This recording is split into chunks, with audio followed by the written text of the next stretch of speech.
a sucker's head. Go ring-a-ling-ding, get in the ring. Get in the ring.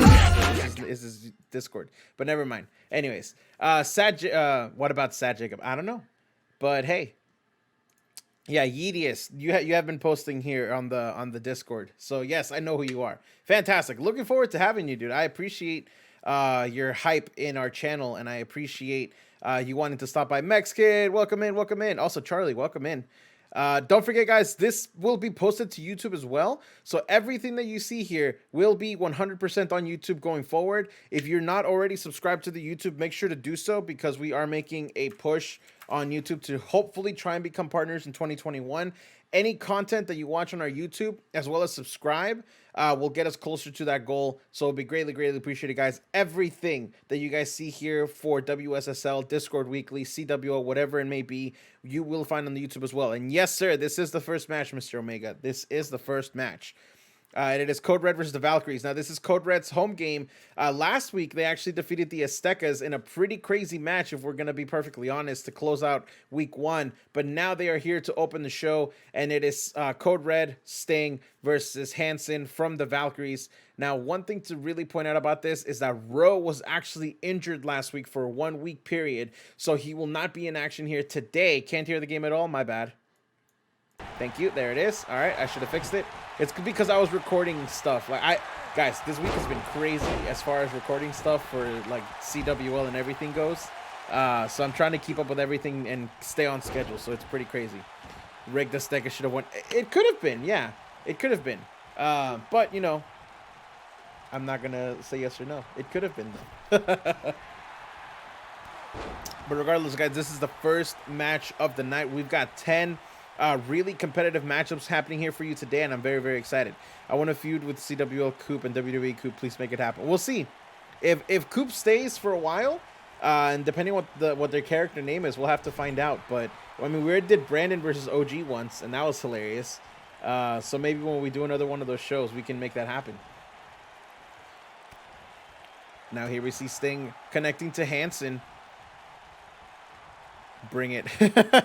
Honestly, with your current streak that you're on, oh man, it'll be hard. Hey, WWE Fan 34, how you doing today? I'm doing fantastic. Welcome in. Welcome in. Today we're doing the WSSL WWE Fan. So if you are interested in what we're doing today, today's actually a spinoff. Dobby right there, what he just dropped is our intro to a regular EFED show that we do on Saturdays and Sundays. But thank you for stopping by. Hopefully you're enjoying the content. We're here to have some fun with some WWE action.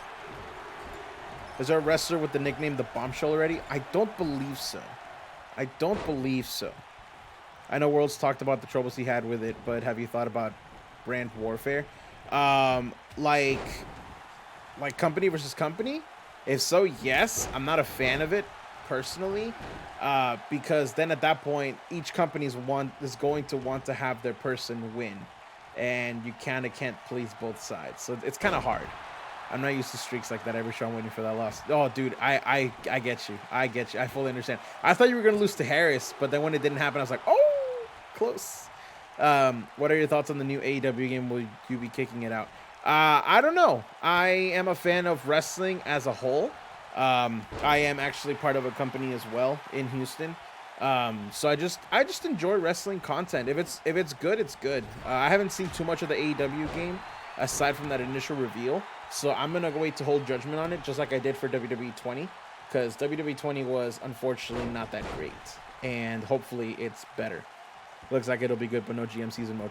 Wait, did they confirm no GM mode? Because, I mean, they're doing that for the mobile game, aren't they? I'm pretty sure they're doing that for the mobile game. Wait, Coop won something? I think he's champion. I'm not sure, though, Queenina. This is my first time watching live shows. Well, I appreciate that, Matt Jacob. I do appreciate this. Like I said, this is a spinoff. We did teams earlier, I think like 2 weeks ago, and this is basically like a fantasy football thing where you draft your team, you can trade people out, you can trade people in and stuff like that, and people just manage their teams, kind of like a football game, and they just watch the show to see if their team wins or not. And if you want to know the rule set here, Matt Jacob, here it is, right there, the WSSL. It's 4-on-4 elimination. Every elimination is a point. And if you get the most points at the end, then you win the week. Otherwise, then we go into overtime. There is no GM mode in the AW game based on the fact that it will be making a specific game for that mode. That makes sense. I mean, you'd be competing against yourself at that point, so. But I'm just glad that there's more stuff for people that want a little bit of everything. Like, you want GM mode, you want simulation, like, whatever it is. Everybody's getting a little bit of everything. Queen Nina, actually, question. I'm very, like, curious about this, and I was gonna ask you yesterday, but I was like, no, this is World's interview, so I don't want to ask. But now that I have you here, I'm very, very curious. So you're not a wrestling fan in the sense like that you don't watch wrestling, but you just enjoy the stories. How did you stumble upon World's stream? Because I mean he's a wrestling streamer, obviously, and with some a little bit of variety and stuff. But how did you end up on his channel? Like, how did you find it? I'm very, very curious. We have both the Coops in the Discord. Oh snap! Did he just join? Oh snap. Have you heard about the wrestling code video game? Yes, that's the one I'm very excited about, because that's the one that seems like it's going to be a lot more. Holy crap, the entire Valkyries just walked in. Yeah, that's the one that looks like it's going to be more for eFeds, which is what we do. So I'm actually very, very excited about that one. I've been champ since like November. Queen Nina just likes the stories, and she loves Glow. You find the Discord on the eFed Hub. Yeah, that's where a lot of people are finding us recently, which I really appreciate. The eFed Hub, shout outs to them. They're a fantastic community. The AEW game will feature the first ever no-sell mode. Yo, is that for real? I would actually love that if that was real, because that's actually kind of hilarious. I wonder if this HBK... This is actually the HBK that got himself DQ'd last season, so it could very well happen. In MWA, we brought someone in who had never watched wrestling before. She wanted to be manager, still having few matches. That's awesome. I love it. I love that, honestly. Then we connected through Trezzy. That makes sense. Dude, Trezzy is also awesome. Trezzy rated him, and I enjoyed his energy. Plus, he's entertaining. He was engaging with his chat. That's awesome. Yeah, Trezzy's awesome. I like Trezzy. He doesn't know it, but I lurk in his streams a lot. Hey, Foxy, thank you so much for that lurk, my dude. I appreciate you. You were trying to be funny. Man, see, now I want it to be real, Renegade. You got my hopes up. That's awesome. I'm glad you found Worlds, because that's actually awesome.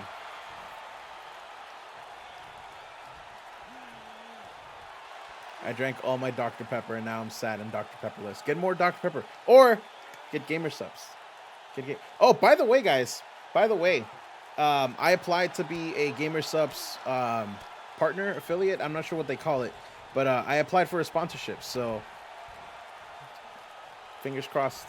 Yeah, I've literally been shilling this stuff out a lot more than ever since Worlds brought it to my attention. I was like, yo, this is actually really good. So I applied just to see what would happen. So hopefully that ends up working out and we end up being partners, because I would actually really love that.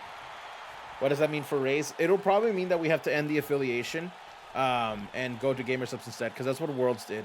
So we're going to see how that goes. Queen started the Unholy Fam. You know, fun fact, there's actually a group that here in Houston who's people from my company or the Reality of Wrestling that they're the Unholy Ones. That's what they call themselves. So that's actually kind of hilarious. Hey, New Mad Max 123, welcome in. Hello. I honestly don't expect Ricky Steamboat fighting Ivar, since I didn't know about the dripping off. I was kind of hoping about seeing this luchador trio I've seen on the server. If you're are you talking about Greteri, Golden Mask, and Dr. Wrestling Jr.? Because that'll probably happen on Sunday. They're on separate brands, but I know Greteri's on Vindication, Golden Mask is on Genesis, and Dr. Wrestling Jr. is on Nemesis. So they're actually all on separate brands. They are all on separate brands. I do believe Gamer Subs does deliver to the UK. I'm pretty sure they do.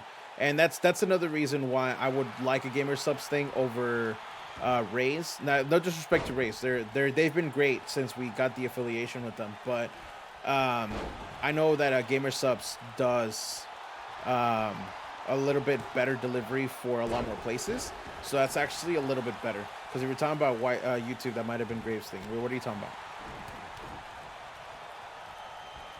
Oh, that. Yeah, no. That's something different.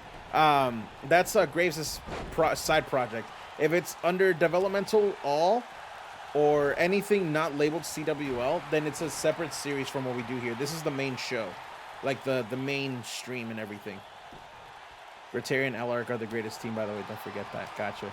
Yeah, no, there's a lot of stuff going on the Discord right now. So I do feel like we do need to start making disclaimers about what's like in and what's like not. I don't know, because I feel like with all this side stuff that we have going on, a lot of the newer people do get confused. So we may actually have a lot of stuff going on, and I do need to start clearing all that up. I have not gotten a chance to watch Adobe. This week has been very packed for myself.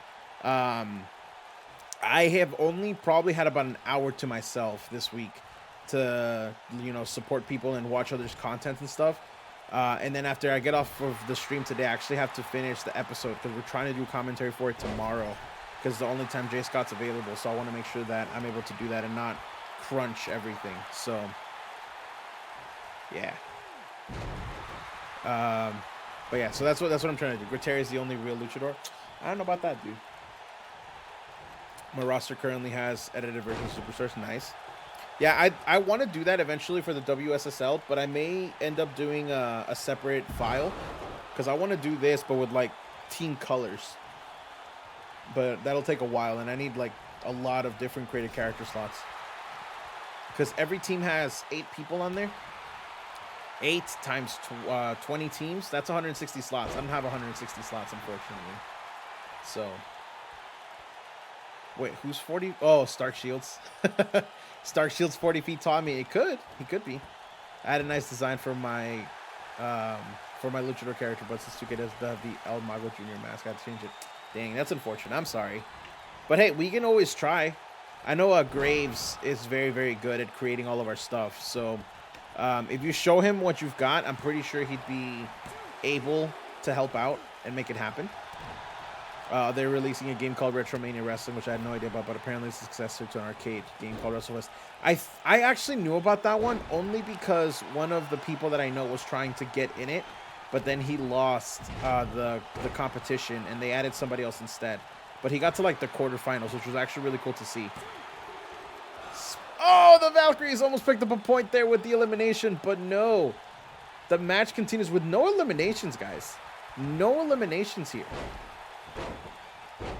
It's actually pretty insane when you think about it. It's actually pretty insane. Made them a part of the canon roster and give them different names. Oh, just like Worlds. That's what Worlds does for some of the characters. Yeah. Kirby, I used to watch wrestling when I was younger, and then I stopped when I got older. That makes sense. Wrestling's fun. I love wrestling. When it's good, it's great. Like, wrestling's awesome. It's been my passion for a long time. So to get to continue doing something like this, even if it's like in this capacity, it's fantastic. I love it. Grace is freaking awesome porting. Yeah, he is. He is fantastic. I have a rather large amount of luchador costs. Dude, we need more luchadors, period. Just more. We just need more. Who's the leading team this week? Well, this is only week 2. So 10 teams have 1 win. 10 teams have 1 loss. So we're going to see who's going to be leading so far. The full chart, if you want to look at it, is pinned in the WSSL chat on Discord. So even if you're not a participant, if you're not one of the team managers, you're still able to look at it so you can see who has which team and all of that stuff. So you're more than welcome to take a look at the chart, Matt Jacob, if you'd like to. I've been watching on and off for years. I actually, for the first time after 16 years, I took a break. I haven't been watching any WWE much lately. I just keep up with like recaps and stuff, but it's crazy because for 16 years, I didn't miss an episode. I need the Rumble to happen now. Same, dude. The Rumble's going to be great. I can't wait to watch it. I like the stories the most. You get to talk trash without people getting butthurt. True. Queenina, you should see real wrestling. Some people like take their promos so seriously, and it's kind of scary sometimes because I've actually legitimately seen some people get mad over wrestling content. I'm like, guys, don't. Hey, Rocket Kid 2009, welcome in, welcome in, welcome in. I love this game. I love this game too. I forgot who I have this week. You sent it to me a while ago. Hey, thank you so much for that follow, Rocket Kid. In case you're interested and want to get a character in on this, you can do intro right here. Right there, we'll tell you what we're all about. And also our Discord, if you do ! Discord, we'll give you the link. Love to have you. Love to have your character. Tell us a story. I appreciate you for that follow. Thank you so much. Hey. WWE fan, thank you so much for the follow as well.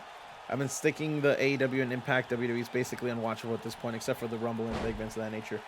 Yeah, and it's just the inconsistency, unfortunately. Like I just feel it's been very inconsistent, which it happens. It is what it is. We're at the end of the day, the way I see it, it's not my company. I'm just a consumer. So while I would like to see some of my favorites get that push and get that the TV time and stuff, there's nothing I can do about it. So I'm just gonna enjoy what they do give, and if I don't enjoy it, then I'm just not gonna watch it. And speaking of which, it looked like Ricky Steamboat Red that was gonna get the first elimination, but it was not meant to be. WSL is like football too. Yeah, it's basically football. That's the way I see it. Dude, if Keith Lee wins the Royal Rumble, I will cry probably. The last Survivor pay-per-view was one of the day before the Rumble. I noticed that when he said it yesterday, I was like, hey. And John B's going to be calling it, so I'm excited for that. Sorry for asking a lot of questions. I just want to learn the ropes. So I don't ask. Hey, Matt Jacob, that's what I'm here, dude. Don't ever feel bad about asking questions. I am more than happy to answer all your questions, and I am here to help you get involved and be interested in what we do here, because I love it when my community gets bigger, and I want everybody to feel as comfortable as possible. So don't ever feel like asking me questions is a bad thing. I am more than happy to answer the same question over and over again. I promise. Yeah. You have Uncle. Yes, you do. Yes, you have Uncle Carl's. Oh yeah, the follow alert. Yeah, they all changed. I have all different everything. Hey, it's RTQP. Welcome in. Welcome in. I don't. This is the WSSL, so I don't believe so. I do not believe so. Wait, what was loud? Oh, the alert? Yeah, that's kind of the point. So it's obnoxious. Keith Lee would be a great owner. I agree. I agree. Yeah, I'm trying to catch up on chat, Zarty. So sorry that you had to send that twice. I was a little bit behind on everything. But I don't believe so. I don't believe so. Yeah, this is our spin-off series, the WSSL, which it looks like so far we're going to go into overtime for the first one. I think it's either going to be Shinsuke again or Sammy. Dude, if it's Shinsuke, I'll be surprised. And if it's Sammy, let me tell you, you guys will not hear the end of it. I'm not the one to talk about my character all the time, but I can't wait to see mine. Yeah, I actually got her downloaded yesterday. No, Tuesday, because that's when I do all my updates. So when I got her, I was like, all right, cool. Now she's in, and I already made a note on everything on my booking stuff that she's going to make her debut this Saturday, so I'm excited. I feel like if they changed a few things, the 2K20 story could be amazing. I heard that the 2K20 story was trash because they made the characters really unrelatable and kind of jerks. I don't know much more about it other than that, but that's what I heard, and that's unfortunate. By football, I mean debacle. I got too passionate, which is toxic. I mean, yeah. If it's Shinsuke, Dobby, no complaint. If it's Shinsuke, I will be surprised. I'm not gonna lie. They made the dude a complete clown. Well, here's the thing with that. 1 week, you can be a complete clown, and then the next, you can be a badass, because it's all about presentation. And they gave Shinsuke a huge chance to shine on SmackDown this past week with that gauntlet match. And I mean, I from what I've heard, I think he's back to the whole badass everything that they signed. So, we're gonna see how it goes. 2K19 made Triple H come off as an idiot. I actually haven't finished it yet, Renegade. I haven't finished it yet, so no spoilers. I'm up to the part with Elias. So we're going to see how that goes. If you were building up like a monster, just run momentum. It just really depends on the story, Dobby. It just really depends. I was talking about... Oh, okay, gotcha. 2K20 could have been great. They just really went over the top and not in a fun way. All I know is that Samoa Joe has a cybernetic arm. That's all I know about the 2K20 story. I'm talking about his take on the card. Oh, okay, gotcha.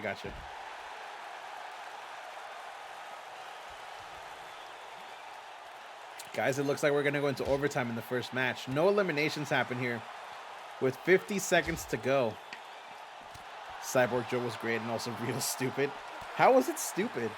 I'm never going to get 2K20, so I'm okay with you guys spoiling that for me. 2K20 character models were really bad. Were they? I heard that they were fantastic. Or, I mean, I would assume that they're fantastic. Can't wait for Michael Cole to win the Royal Rumble. Hey, I would not be opposed to that, but I also have incredibly dumb takes. So don't listen to me on my takes. You shouldn't get fired over being forced into a fight. Yes and no. It depends on the context. But if we're talking about the 2K19 story, then I kind of agree with why he was fired. Or why he was not signed, I should say. They were really bad in the game. Oh, yeah, no, yeah, the game being super glitchy. That's a given, yeah. Who cares if they bleed? It's not story. It is, though. If anything, I'd love to see a match with my created wrestler. Who's your wrestler, Zarte? Because I don't recognize your username from the Discord. But if you tell me, I'd be more than happy to see what I can do. Maybe not today, because today's the WSSL. And the WSSL is separate from the CWL. It's kind of like a spin-off series. But I'll see what I can make happen. Since I haven't seen him dominating yet. Yeah, just let me know who your character is. Is the song playing? Oh, damn it. Oh, actually. Damn, Matt Jacob, you're right. You're right. Good thing I feel like I talked over it. Sylvester Hamilton. Got it. He's actually been in Genesis. So here's the thing with that. I do remember that. I do remember that character. If you want to see your character more, I got to see promos. We're all about storytelling here in the CWL. And on Genesis, which is the beginner brand, I always do at least like 2 to 3 matches. That way you guys kind of get the feeling for it. But for after that, it's up to you guys to tell me stories about your character. Like, give me more depth. Like, why is this character here? What are they like? Who do they want to fight? Stuff like that. And that's how I book Genesis. And if you have any questions about your booking or anything, you're more than welcome to message me on Discord. I'm always very receptive to what you guys want to do for your characters, because at the end of the day, CWL is a story for your characters, not me. Like, I don't book anything unless it's what the users want. And if it clashes with anything else that I've got going on, I always let you guys know. But yeah, Sylvester Hamilton has been on the show twice now, I believe, if I'm not mistaken. So it is very important to kind of give us a feeling for your character, because I'm not saying like this is like a thing against you. This is just like in general. But I'm not gonna book a character if I don't know what their story is about, because then at that point I'm like, I don't know what this character is. He just kind of walks in here, breaks everybody, but there's no story behind it. So it's very much a story-driven show by the users for the users. Have you ever considered doing a celebrity brand where people can take created wrestlers of actual celebrities to do the same thing? I would like to do that one day. I really would. But I would have to create a whole separate profile and everything. So it just really depends on how it would all go. Speaking of which, it looks like the Valkyries were about to win. They were just a second away, but Sasha Banks able to kick out. Can't wait for that roll of victory again. But by the way, Zart tip. Zart TQP. I'm just going to say Zart. So Zart, just in case you're curious, if you want to go back and watch the episodes right there on YouTube, Genesis is starting to get uploaded on the YouTube as well. So if you go on there, you can actually find the Sylvester Hamilton matches and see how he's doing and just kind of start building a little bit of a story to it. In case you are interested. And if you want to subscribe on there as well, we are trying to do a partner thing for YouTube as well. And we do need subscriptions and more watch hours. So that's where you're going to find all of our content, the replay for it. So, yeah. Those are celebrity brand. I'd definitely be Pedro Pascal. Why does that name sound familiar? Hold on. Let me see. Pedro Pas... Oh, I know who that is. I know who that is. That one boot. Do you like money? I do like money. I mean, I don't think there's anybody else that doesn't like money. I didn't remember the name off the top of my head, all right? Just, all right? I'm thinking about getting a character in FWE, but he won't be the renegade from the others. Is that a DeFix's channel? I think it is, because I always get it confused with like FEW and FWE. But yeah, that one boot donated $500. Well, I appreciate that one boot. That's really nice of you. I appreciate that. I do know Pedro. Gosh. Yeah, no, I know him from Game of Thrones. I've never seen Narcos, actually. I would do Ray Romano. I would honestly probably do... I would ask Aravander for his... I appreciate that one boot. I really do appreciate it. Let me see. I would probably do the Weird Al that they have from UCW, because that's actually a really well-made car. Like, it really is. Do you want more? I could bank at my job. I mean, I would appreciate it. That'd be wonderful. Anything to support the stream. Anything to support the stream. I will have to get a new guy because there's a rare renegade on the roster. Yeah. Or you could change the name. Why is stuff like a movable object banned? So with the movable object, we found that it really gave an unfair advantage, like an actually unfair advantage to the bigger characters, because they're already big and they already have the tank buff and stuff like that, to where literally smaller characters couldn't do much against it. We tested it a lot.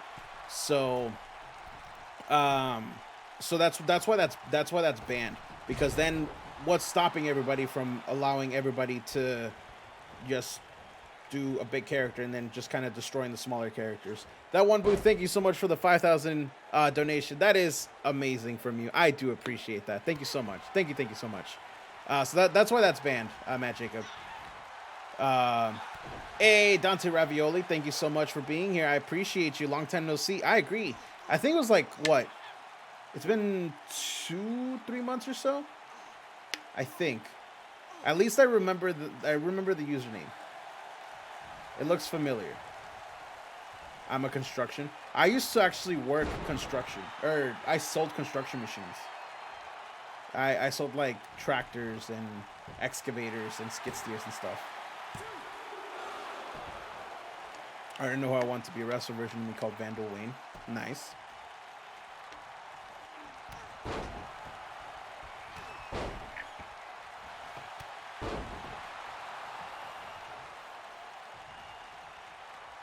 In the meantime, it looks here like Natalia out of nowhere with the head scissors. There's also a thing where a tiny person... We used what, Harris? I'm confused.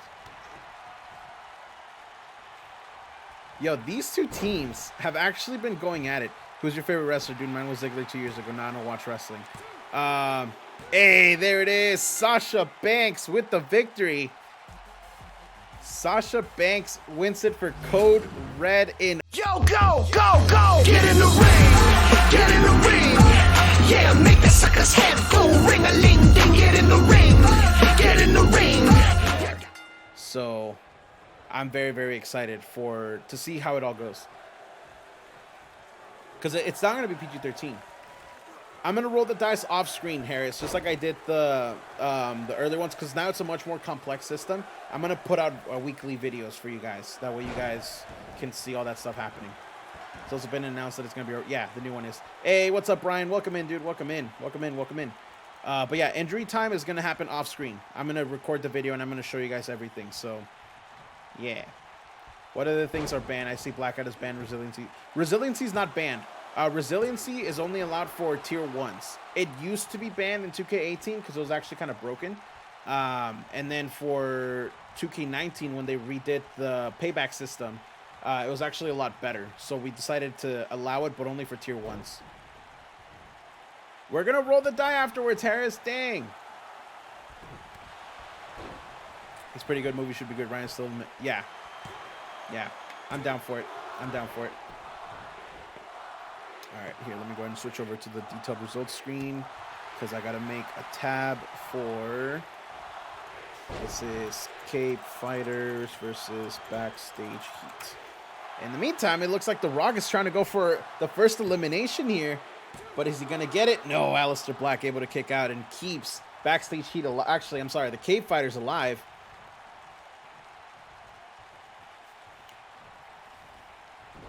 Now, question for the team manager so far. I don't know who has really delved into the chart that we have in the full-on information and everything, but how's it working for you guys? Like, is there anything else that you guys want to see on that record sheet, on the spreadsheet, or all kinds of feedback is always welcome, as we obviously saw the injury system didn't work last week. So we made changes. This is evolving as much as it is me learning and everything. It's a real sick setup. All right, I appreciate that.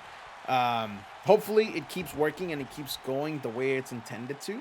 But I'm really excited to see how this all grows and everything, and I'm trying to make it as detailed as possible to make sure that everything is there for you guys, and it's literally just a one-stop shop. I think the next thing I'm going to do, I'm going to strike out the people that are injured. That way you guys know, and when it's unstruck, that means that they're back. They're eligible to play again. So I think that's going to be the thing that I'm going to do next. What are your thoughts on The Miz?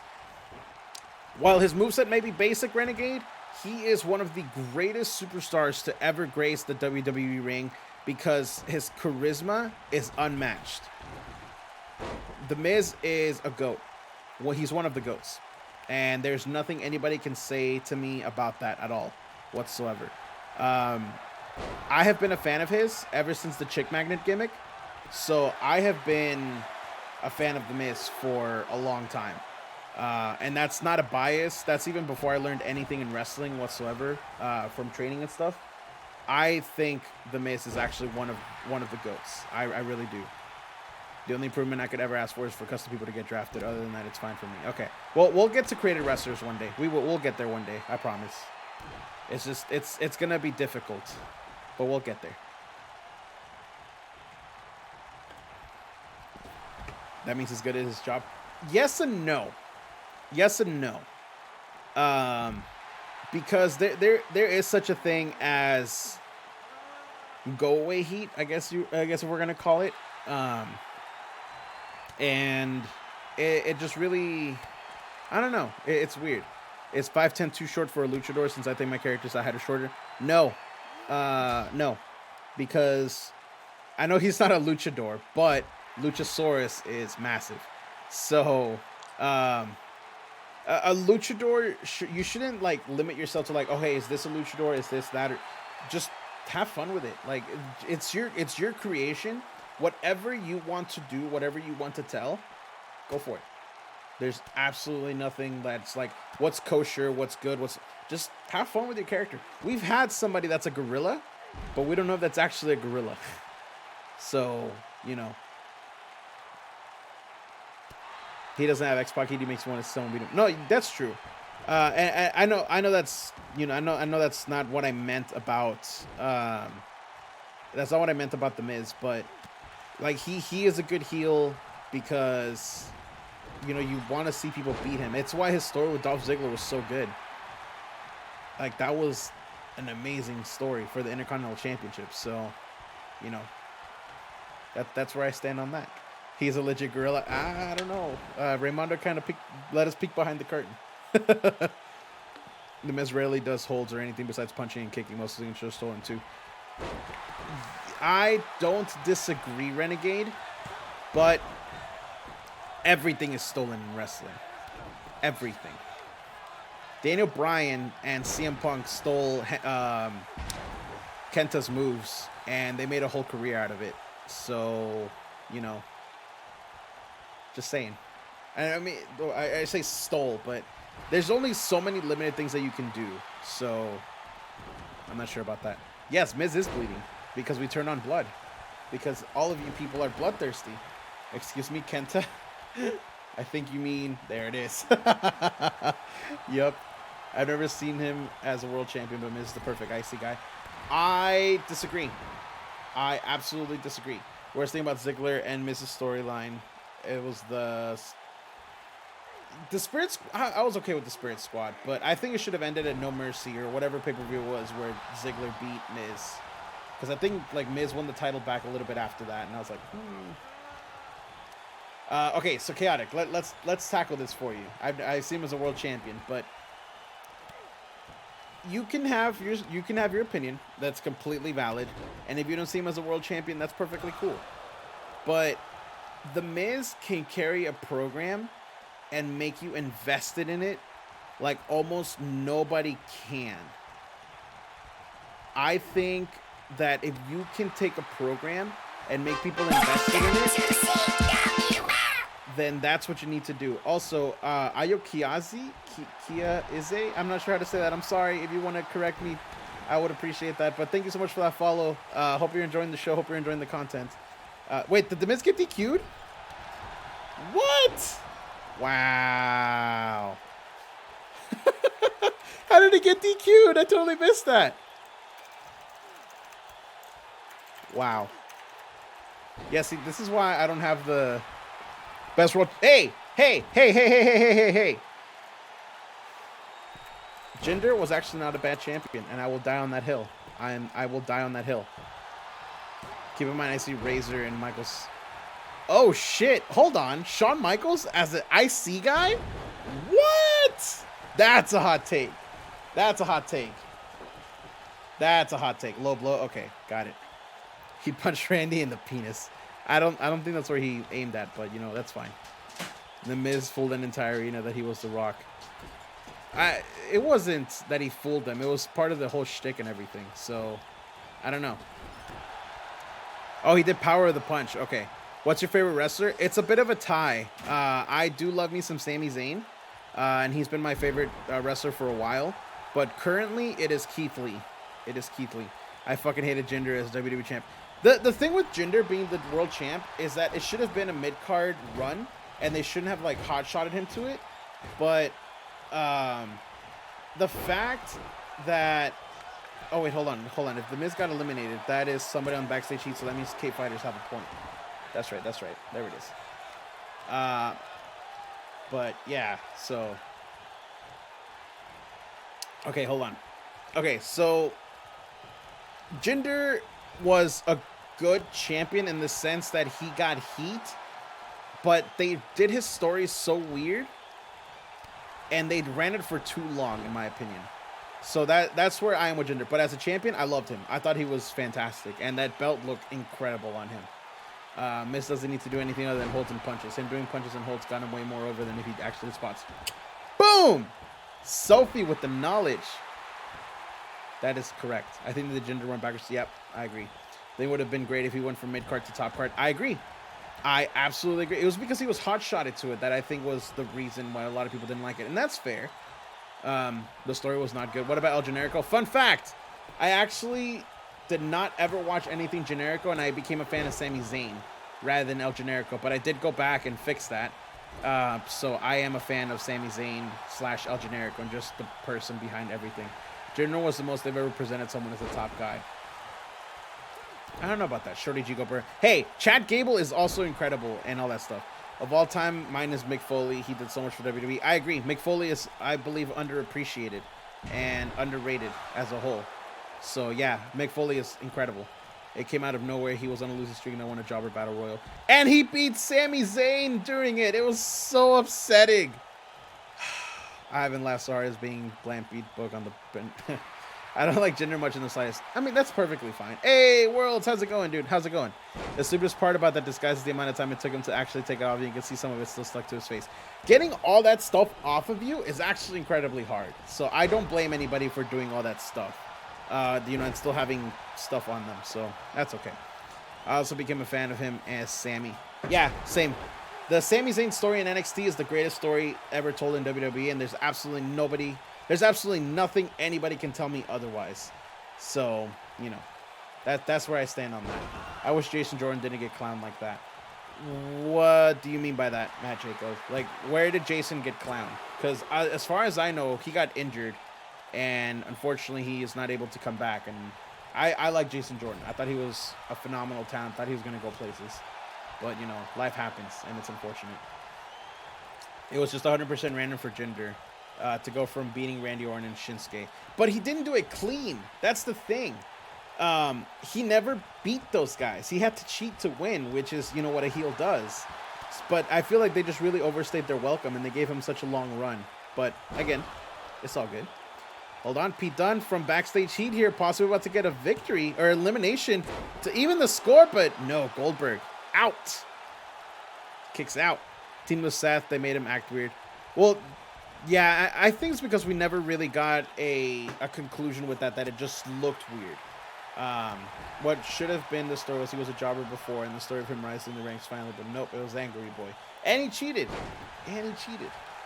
When he teamed with Seth, they made him act weird. Yeah, I think he's talking about the... Yeah. Alistair versus Dream story was better than NXT. Bruh. It was good.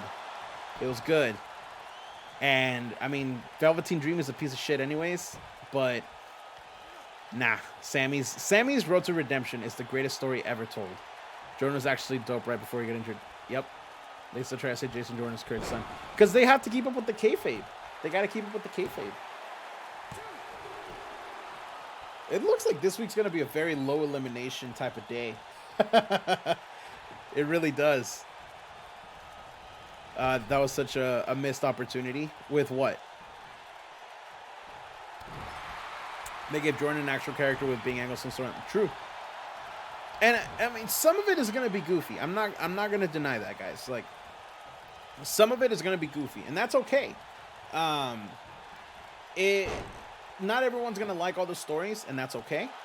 But eventually, you hit gold. No, that's the other Miz, Matt Jacob. There was one Miz on each side. The K-Fighters have Miz. Backstage Heat has Miz number 10, from number 10. Velveteen Dream is not a piece of shit. The reason he was brought back is because WWE saw there was nothing to the allegations.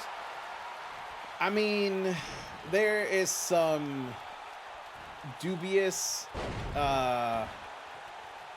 there's some dubious things going on there. And here's the thing about that, WWE fan. Here's the thing about that. And here's what I'm going to say on that before this all devolves into everything. Just because there's nothing to the allegations in a legal manner doesn't mean that it's not there. For example, I was fired for testing positive for COVID-19, but I couldn't sue my workplace because they said that it was a rightful termination because I refused to come to work. So, is there proof that I was treated like crap? Maybe. But I can't prove anything legally with what's legally there. So that's where I stand on that, and that's where I'm going to leave it at. But hey, everyone's got their opinion, and that's cool. So we'll go ahead and leave it at that. Least favorite wrestler to grace the industry? Anybody that was outed in the speaking out movement. Because those people are terrible people. Terrible idea on WWE's behalf. We want to attract the Indian market, so we're strapping a rocket to Jinder. Was that actually like a thing? Because I always heard it, but I always felt like it was a rumor. I always just felt like it was a rumor and just a justification by fans to do that and stuff. My favorite wrestler is Cameron from the Funkadactyls. I hear Stone Cold's a big fan of hers. So, and she actually, from what I've heard, she actually did pretty good in AEW. So, you know, she had a pretty decent match from what I've heard. And there it is. The Rock eliminates Aleister Black, and that's a point for the Backstage Heat. They have brought it back. And look at that, the General. He knew it. He knew it. There it is. Aleister Black eliminated by The Rock. With The Rock's perfect sharpshooter. Yeah. You can call me Kaz, or Cash is just not Gregory. Wait, hold on. Did I miss something? They're doing Indian NXT now? Okay. Her run in AEW wasn't bad. She played a role. And that's exactly it. Everybody's got a role to play. Booker always says that. Like, legit. Everybody always has a role to play as part of the show, and at the end of the day, it's about the fans going home happy and wanting to come back the next time.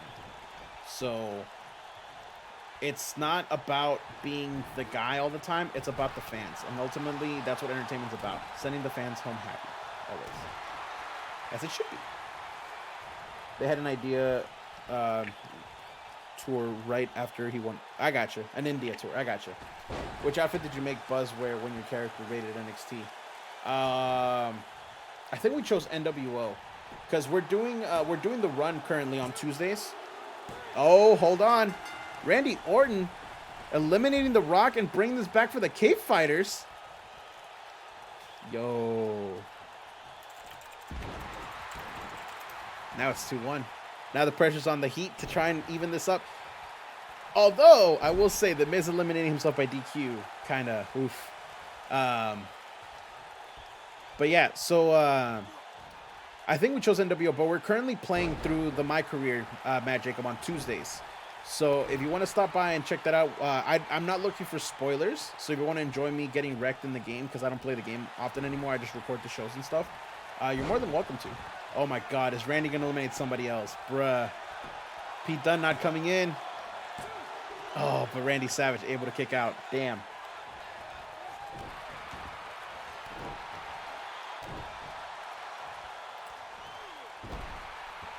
All right, here we go, guys. 3 minutes left on the clock, and it looks so far like the Cave Fighters are going to steal this one.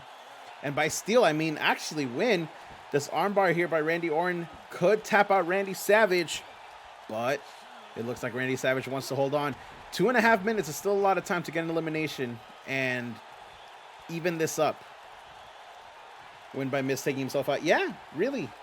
And I guarantee you, TJ is not going to like that one bit, because I feel like the same thing may have happened last season too. It happened to Harris, I know that, with Ric Flair. But yeah, that's always the worst, when they take themselves out.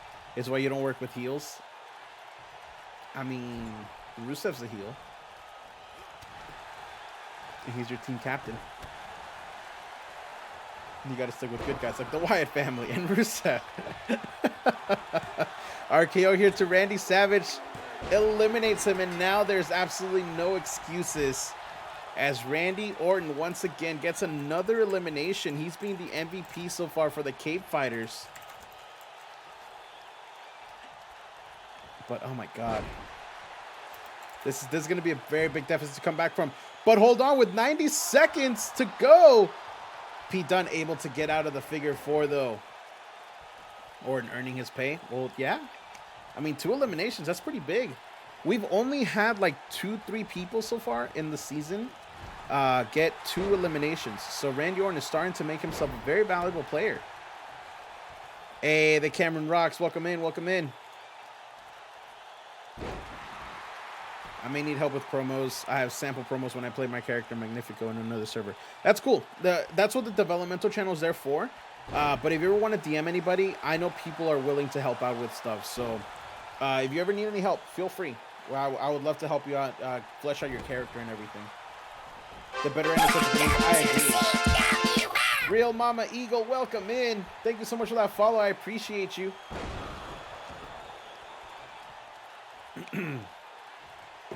Now it looks here like the Cave Fighters are definitely going to take this one, decide to come by and spread the love back. Hope you're having a good stream. I appreciate it, Real Mama Eagle. By the way, guys, if you don't already follow Real Mama Eagle, I have heard a lot about her. I've heard a lot about her through a lot of my mutual streaming friends. I actually stopped by her stream earlier today, and she just started a new series where she interviews streamers and gets to know their life and everything. And she's also huge into sports. If you ever want to talk sports, guys, go to her. She's legit. She's also fantastic. And she's going to be part of Talk Limited, along with Courtney for Sports Talk. So go check her out, guys. She is a wonderful streamer. Highly, highly recommend. Yo, go, go, go! Get in the ring! Get in the ring! Yeah, make the sucker's head go ring-a-ling-ding! Get in the ring! Get in the ring! The only thing I hate more than Tommy has is letter Q. Why do you hate the letter Q? What is this hatred? Where is this hatred coming from, Sophie? I gotta know. War Boys walked in the endgame with the titles? Yes. Yes, they did. How long did the War Boys have the tag titles for walking to endgame? 2 months. It was 2 months because they won them at Supremacy. They didn't defend them at Jailbreak, I don't think, and then they defended at Endgame. Go cool off your hatred for the letter Q by killing Pokemon. Hey, what's up, Cat? No, they have not. They have not. This is match number 3 out of 10. But no, the Thunder Frogs have not played. I have low blood pressure and Q is making people upset. Fair enough, fair enough. Yeah, definitely eat a cookie. Sing over it, Kirby. Sing over the copyright music. Wait, was there copyrighted music on that? Last episode of the season, I remember talking about CWL lore, and it was really fun. Any good stories off the top of your head? Oh boy. What is a smoother number? Definitely 26, because it's rounder. I don't know what you mean by like smooth letters or like lines. But yeah. 25 is a lot nicer in a math sense. So I'm not sure what you mean by smoother. All right, so Omega, feel free to ask questions. I love talking CWL to people and like learning lore and just like teaching lore. Because again, we literally have 3.5 seasons of it because we're halfway through season 4 by now. So, you know, if you have any questions, feel free to ask because I love everything, and me and Sophie are probably the 2 people that know the most about anything. And Sophie remembers more than we do. We agree 25 is nicer? Depends. I've heard a lot about Kel. What's up with it? Okay. So Kel Valen. I'm sorry. I gotta say that right. Kel fucking Valen is by far possibly one of the biggest question marks in CWL. What's up, Mr. Pizza? Welcome back. How you doing?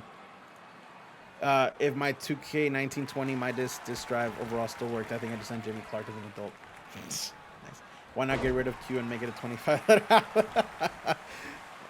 Okay, now that makes sense. Now that makes sense. Okay, so Kel fucking Valen. Kel Valen is one of the characters that, hey, good to hear that you're doing good, Mr. Pizza. Kel Valen is...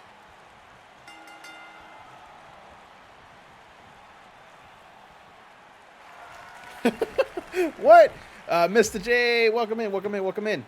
New to the channel, how do you determine the matchups? Okay, so the WSSL is actually a predetermined league, kind of like sports, kind of like a sports thing that we got going on here. So these teams were actually 20 teams that are predetermined by team managers that we had going on and everything. So this is like on a chart and everything. If you're looking for our EFET show that we've got going on, Dobby right there, drop you that intro. It's only a 60-second video that you want to watch if you want to put a character in here and basically tell your story for your character. You get to role play as the character. So if you do want to get in on this, feel free to do !Discord, and I will get you started on here. Welcome in. Hopefully you enjoy the show. So Kel Valen, like Sophie said, is basically like our Okada. She's basically our Okada. I'm gonna make sure that I say this real quick and then catch up on chat. Okay, so Kel Valen, one of the best written characters. There's a reason that she is as highly talked about as she is. She ended up winning the championship at Endgame 1. After a huge story being told literally from the beginning that, you know, just like everybody build up.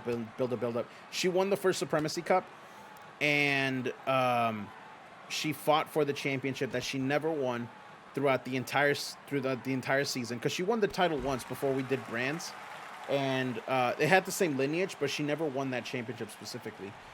And then she won it at Endgame 1. And then Endgame 1 was 1.60, by the way. 1.60. Are you doing more My Career mode? We will on Tuesday, Mr. Pizza. We will on Tuesday. We didn't do it this week because Monday we did the e-girl stream, so I got painted up and everything, and I had a wig and all that stuff, but we will be doing it on Tuesday. So Endgame 1 was 1.60 because we used to do 60 before we switched over to 48 per season. So 160. She held it on to 260, and then she ended up losing it at 3.22, I want to say. 3.20. So she lost it right before Midsummer Mayhem. So she literally had the championship for a year and a half. Yes.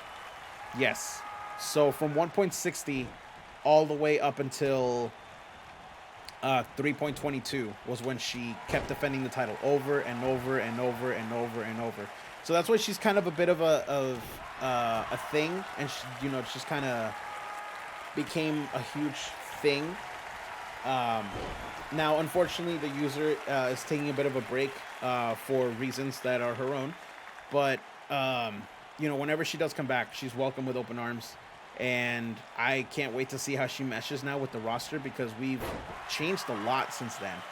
And I'm excited to get her back in the fold and everything. And I will say this.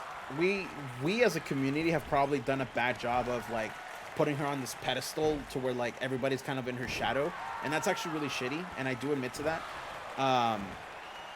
So, you know, I want to make sure that I start really spotlighting the current division that we do have now, because we do have a lot of great people here with a lot of great characters. So it's why I've moved away from talking about Kel as much as I used to, because I don't want to make anybody feel like their character doesn't matter. Because your characters do matter. Every single story you guys tell absolutely matters, and I appreciate every single one of you guys that put people in here. Fizz Davis 91 is my gamer tag for PS4. If you have a PlayStation, we can get a match sometime. I actually play on Xbox, unfortunately, Davis. I unfortunately play on Xbox. And I also don't have Xbox Live or PS Live, unfortunately. But I know that versus Kel. Dude, get in line. Everybody wants a match with Kel. Literally everybody wants a match with Kel. So we've had people waiting for a while. So yeah, Kel versus whoever is the dream match. So people will be waiting for a while. So let me catch up on chat because I know Matt Jacob posted something long. My character is like the character that loves the thrill of the fight and tries to do his best to get a good crowd pop no matter what, no matter who he's fighting. But he also makes sure to keep good sportsmanship, like checking up on wrestlers he fought rather than he lost or won over them. Hey, hell yeah, who would make a good rival for that? We would have to talk about it off stream, and I can definitely look into that. But that sounds like a face character, and I do love me a good face character. I think the game helped me by not tagging Bobby last week. True. That tap out was fast. If we're comparing CW people to IRL people, who would just say LR is most like Sophie? Oh, hold on. Sophie already answered that. I've been promo around since Sperms. Yeah, Sophie's been waiting for that matchup for a long time. But again, it's hard. I'm gonna make a fake Kel as my female credit wrestler, just like Diesel, Kane, and Razor. Nice. I'm a nobody around here. Nah, Razzleton, you are somebody. You are appreciated, sir. You are wonderful. Also, I love Greg Ace. I think Greg Ace is gonna have a bright future here in the CWL. I'd also like a cast Scout in canon. Yeah, when Scout comes back too, that's gonna be awesome. That's gonna be awesome. I can't wait.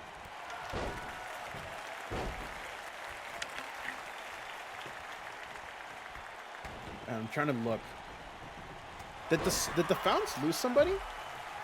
Because I see oh, they lost Lashley. That's why the Spartans are up one. Duh. Smart. I am smart. Was Scout here for early season 4? Because I recall seeing. I think no, she hasn't been because she stuck around a little bit after Kel, but she also Scout also left again due to their stuff. So that's all I know about it. I don't want to go too much into it because that's their personal business and they deserve privacy. And yeah, but like I always say, they're welcome back. Everybody that has been a part of CWO that left on good terms is always welcome back with open arms. For example, Toro Toxico is always welcome back. I know we talked about it, and he came back for Banff, which is really awesome. I know Tommy Gunn, if he decides to bring it back, I would love it. Pandemic Ape is also welcome to come back. Derek is always welcome to come back. Like everyone is welcome to come back. Almost everyone's welcome to come back. Have you heard of the game called The Muscle Hustle? It's a fun wrestling movie. I have not. I recall seeing a Scout match earlier, like season maybe. You probably watched an old clip, or it was probably the whatchamacallit. It's probably the God, what's it called? I already forgot what it's called. I already forgot what I was thinking about. See, guys, streamer brain. It happens. Oh, the throwback episode. That's what it was. Yeah, it's probably what you're thinking about. Have you heard of I already read that one. Derek ain't coming back. He's kind of preoccupied in space. Well, maybe. Speak for yourself. I won't welcome Derek back. Hey, we love Derek around here. He's our sub badge. Literally, look at your name. Your name has the sub badge on there.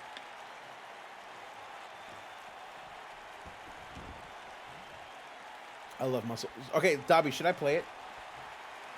Oh, hold on. Looks like we're about to have another elimination unless Cesaro's got something to say about it. Oh, but the ref still caught it. Guys, that's 2 eliminations for Daniel Bryan. Daniel Bryan once again showing why he is the MVP and why he was such a sought-after commodity here for WSSL Season 2. Fountains versus Spartans. And it was Daniel Bryan that eliminated both. Let's see. Daniel Bryan 13. Daniel Bryan 13. I put Daniele. I typed so fast, I put Daniele. And first it was Bobby Lashley. And then it was Andre the Giant.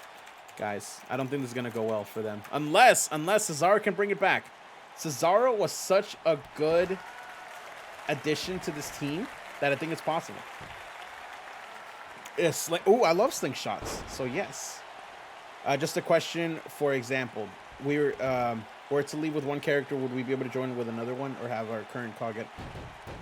Hold on. I spoke about comebacks, and it looks like we're gonna get it. Danny O'Brien 13 got eliminated by Cesaro. Now we got a 2-1 game. Okay, all right, here we go. Comebacks. For example, where to leave with one character, will we be able to join with another one or have our current call get hurt, be gone for a while? Yes. So anytime you want to take a break with your character, they would just be completely gone from the game. And you can bring a character in, but they have to go through the ranks of Genesis, just like it's a brand new face, a brand new person in there. And then you have to work on getting them back up to the main roster. Now, for example, let's use Griteri for an example. You want to take a break with Griteri?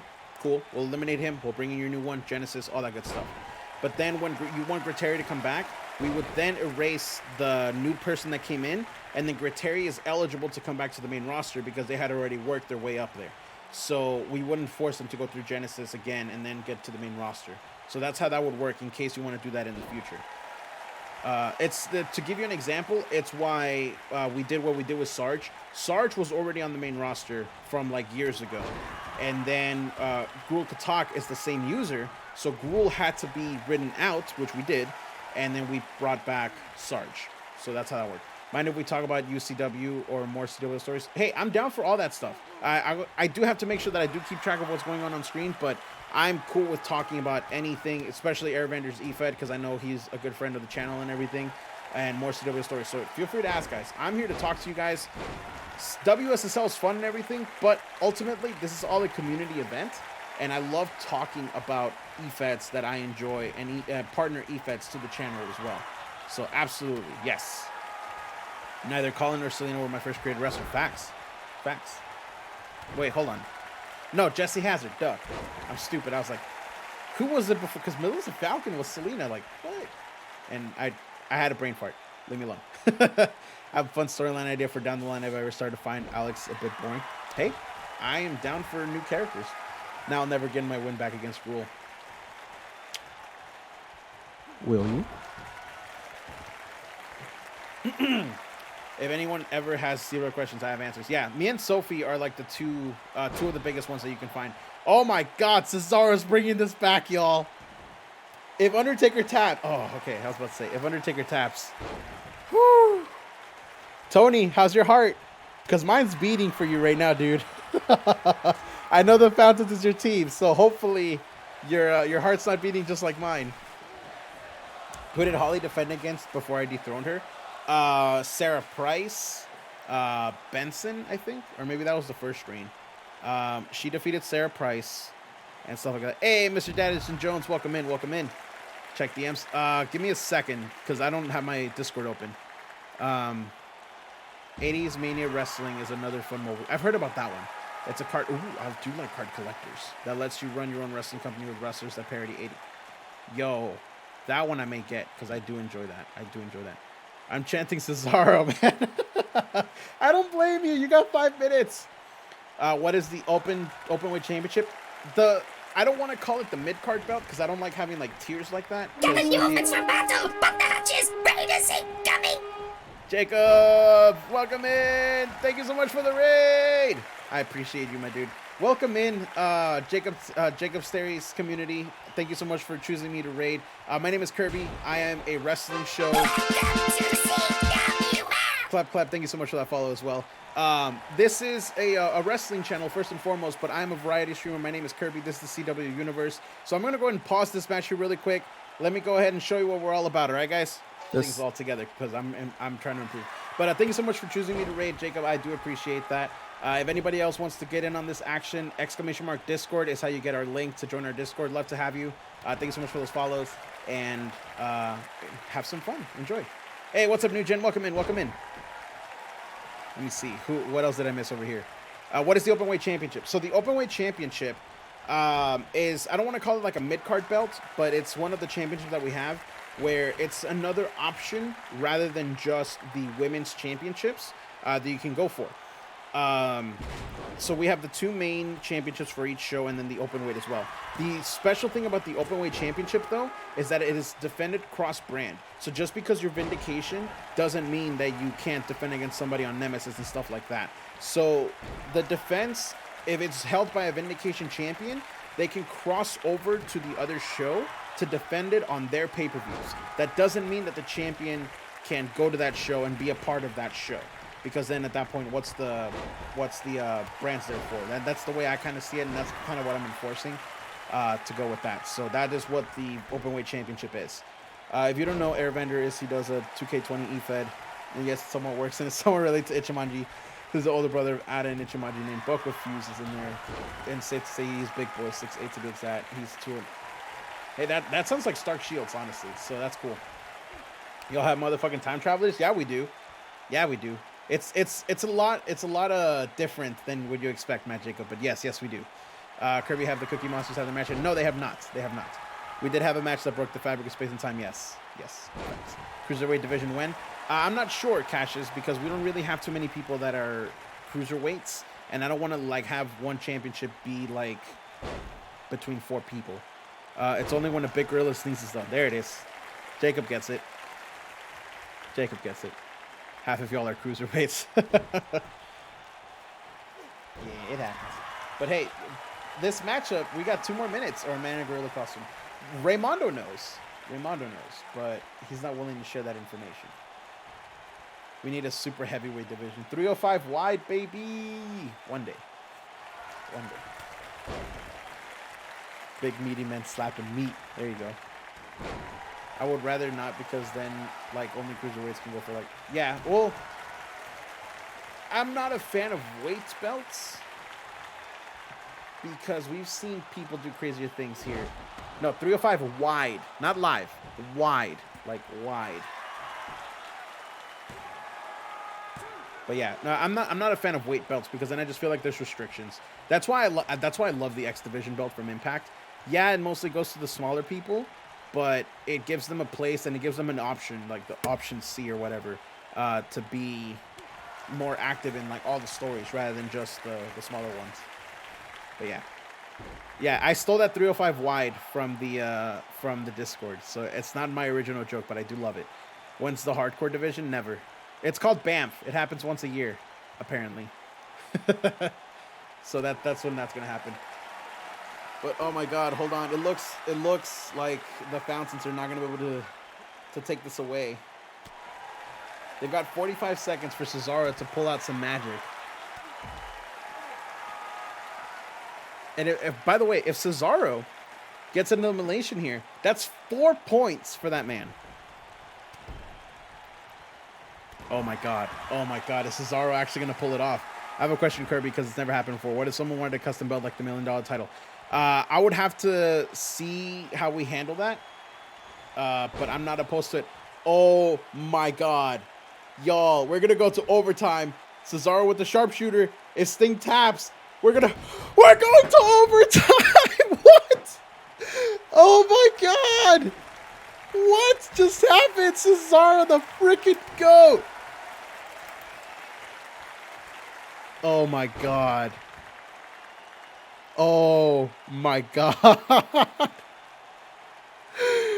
What a clutch. All right, here we go.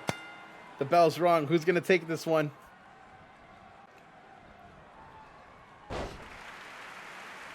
Guys, I can only imagine how Tony's feeling right now. Tony Savage in chat right there, that the Founds is his team. So they started 2-0. They came back. And now we're seeing this here for the tiebreaker. Asuka has been a phenomenal talent to have if season 1 proved anything. So I don't know. My heart right now says that the Founds are going to take this, but I've seen crazier things happen. And we already had one tiebreaker earlier after a 0-0 end. And, you know, it went the way of Sasha. But now we're going to see if the other 4 horsewomen is able to pull it off, or is Asuka just going to say, not today? Oh, my God. That was nuts. That was actually nuts. I'm surprised that happened. I'm shook. I'm shooketh.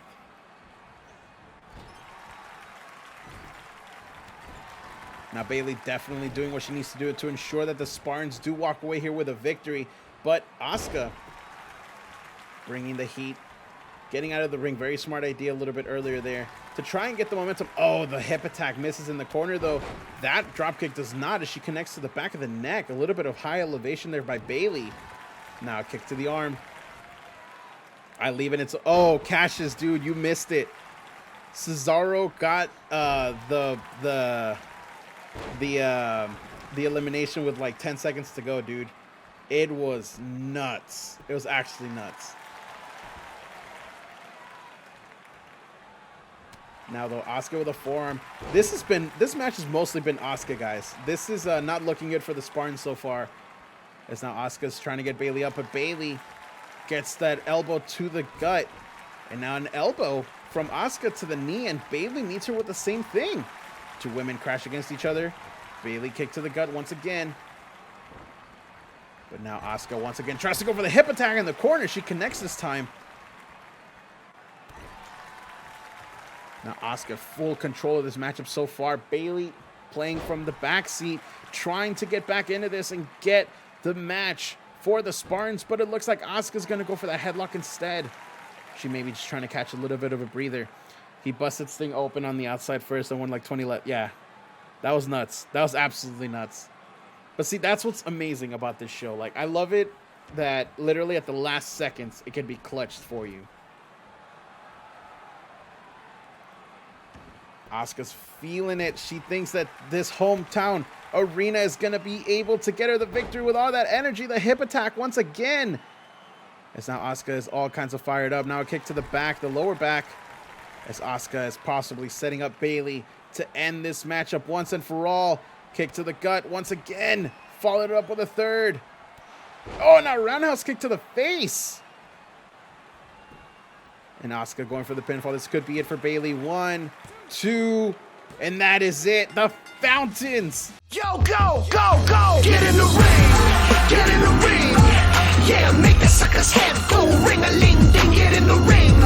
Get in the ring!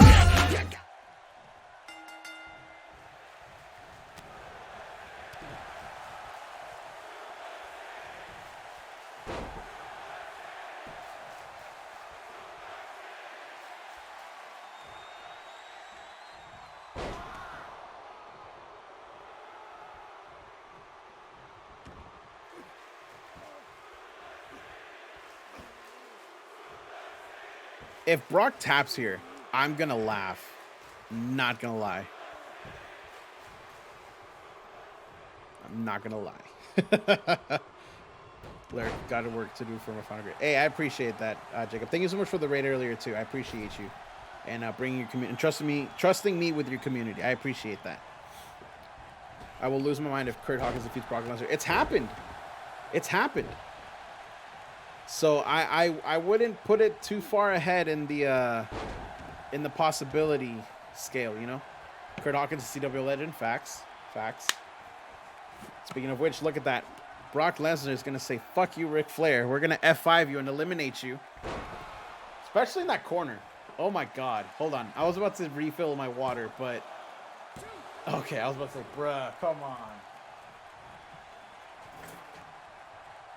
Especially with nobody coming in to save Ric Flair. BM. That's BM. That's straight up BM. They all start with it. Yeah, they all start with a finisher. Yeah. We changed the rules a little bit, Ramirez. Every person starts with a finisher. And it is 20 minutes, and it is fast momentum as well. It makes the closers a little bit more of a...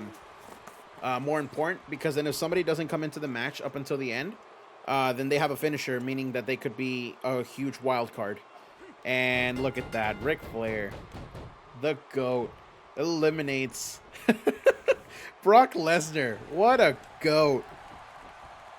What a GOAT. I gotta put that in the sheet. Hold on. Orphans versus... Grungers. Orphans versus Grungers. Eliminated by Ric Flair. Brock Lesnar. Rip.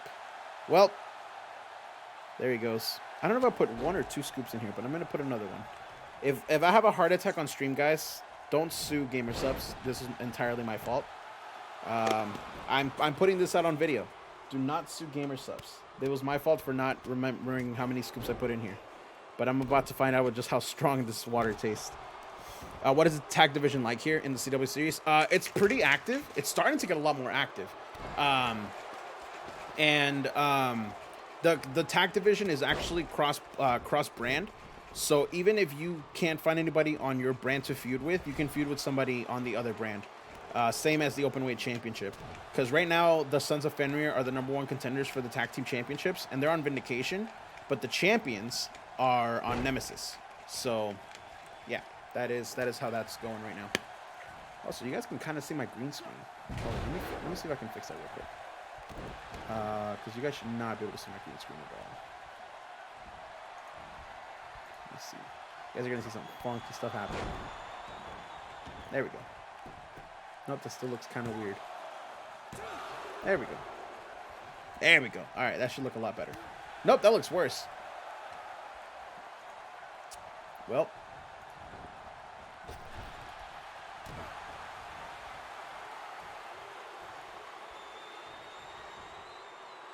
That should look a little bit better. Nope, that looks a lot worse. Well, I seem to not be able to fix this. Let me see. Oh, look, I'm green now. Hey, I'm back to purple. Let's see. Let's default. Hey, there we go. Now let's default this as well. But you can still see my green screen. Interesting. There we go. That looks a lot better. I'm gonna leave it right there. Hey, I fixed it. Look at that. All right. Let me see. Let me catch up on this. Cut a promo as Asuka now. Oh boy. Hold on. Hold on. All right. Do I have to speak Japanese? Because I don't know any Japanese. Because I can do it. I just don't know any Japanese. Because then if you want me to cut a promo in Japanese, I'm just going to start quoting JoJo's Bizarre Adventure. GPU have a fun name. Yeah. I do like them. His Amir was Angelico's gimmick and Lucha Underground's that he jumped off of it. That is exactly his thing. Japanese? Oh, God. All right, hold on. Hold on. Japanese to... Or English to Japanese. English to Japanese translation. Okay. What do you guys want me to say in Japanese? And I'll try my best to say it.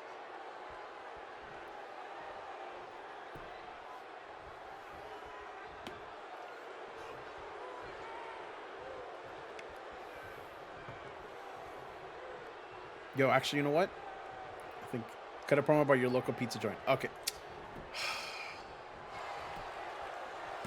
You cut me deep, New Gen. You cut me deep. Okay. Quote DBZ in your promo. All right, hold on. Okay.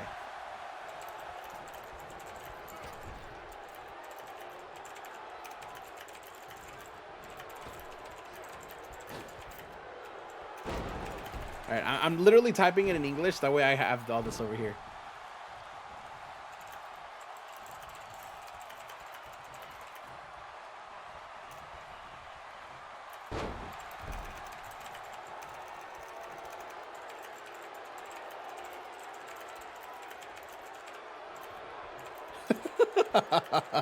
Okay, so here we go. All right, here it is. So here we go. Watashi wa kono pizza no basho ga daisuki desu. Sore wa domino de ari tata $5.99 no pizza de saiko no otokuna. Jo omitsukeru koto ga deki. Sore ga watashi ga fotute ite undo. E no mochibeshon o ushinaru ryu desu. Watashi wa tabemono ga daisuki. Dare mo asuka no junbi ga dekite imasen. There we go. Now, if you guys want to know what that said, he cut it from... How did you know? Cassius, how did you know, dude? Oh my God. Hold on. Before I tell you exactly what this said, how did you know? I want to know.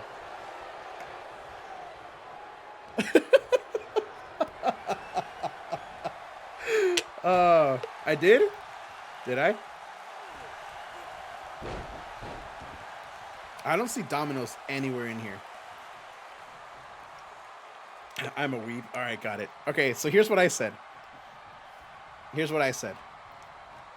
I love this pizza place. It is my favorite because it is Domino's, and you can find the best deals there for only $5.99 a pizza, and it's the reason why I am fat and lose motivation for working out.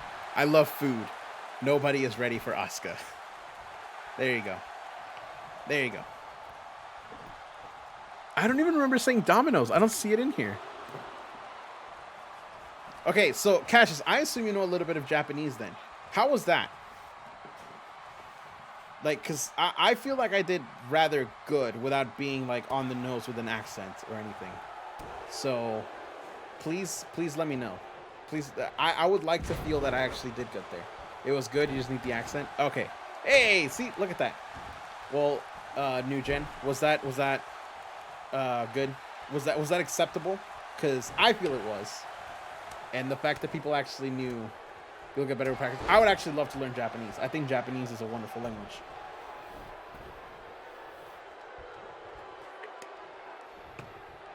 $100% worth it? All right, fantastic. All right, I am claiming it then.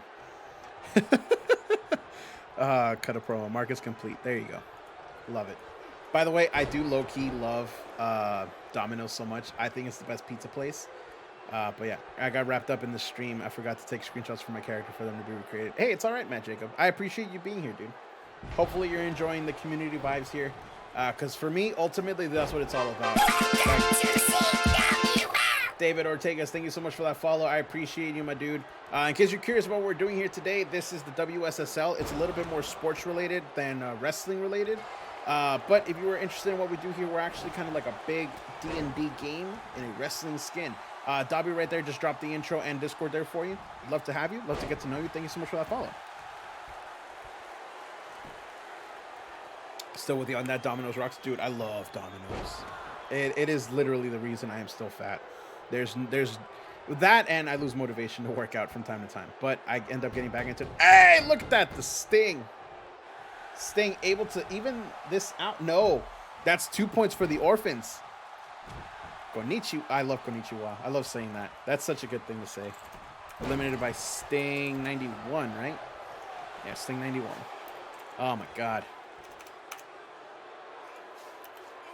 That was Dash Wilder. Pizza Hut sucks ass. Yeah. Oh, Cassius. All right, we're done, dude. We're no longer the same person. Pizza Hut is trash, dude. Pizza Hut is trash. Now, here's why, Cassius. I'll tell you exactly why. I will tell you exactly why. It is perfectly okay for you to have an opinion that Pizza Hut is better. I am not going to deny you that one bit. But Pizza Hut, when you don't eat it within the first 10 minutes, it suffers from Little Caesar syndrome, where it literally just tastes terrible if you don't eat it within the first 10 minutes. So you kind of have to eat it fresh, otherwise it's trash. Now, at least it doesn't taste like cardboard, like Little Caesars. But the one thing that that Pizza Hut does have over Domino's, and I'm not going to deny this one bit, is their stuffed crust pizza. It's stuffed crust pizza. So there's nothing wrong with too much sauce, dude. The sauce is what makes it. Daniel Bryan here going for the pinfall on Kurt Hawkins. Nobody from the Grungers coming in, or the Orphans. The Grungers are back up to 1. Are we about to see a comeback like we did earlier? Daniel Bryan eliminates Kurt Hawkins. All right. I like cheese stuffed crust, dude. Same. Stuffed crust pizza is the best. The crust on Pizza Hut pizzas are good, but the rest pizza is bad. Yeah. Yeah, the crust is the only thing that Pizza Hut's got going for them, in my opinion. Yeah, if Domino's did stuffed crust pizza, oh, they would have my love all the time. They would absolutely have my love all the time. Oh, Ric Flair going for that knee there. Are we gonna see another comeback here, y'all? The Grungers got 1 so far. 1 so far. I love Pizza Hut pan pizza, and again, it's not bad. It's literally just the fact that um it's literally just the fact that after like 10-15 minutes of just leaving the pizza out, it doesn't taste good. Domino's stays good through time. Support your local pizza place. That too. That too. Except for a place local to me, and I'm not gonna say more about that. Domino's don't do stuff. No, it does. They don't. At least not here. Because if they do them in UK, I need to move to UK. I do like brick oven pizza though. Brick oven pizza is fantastic.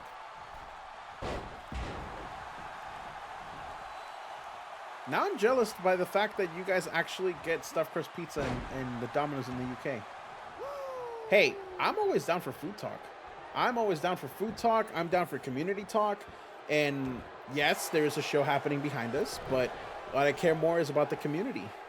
Because you guys get me like 2 days a week, 2-3 days a week.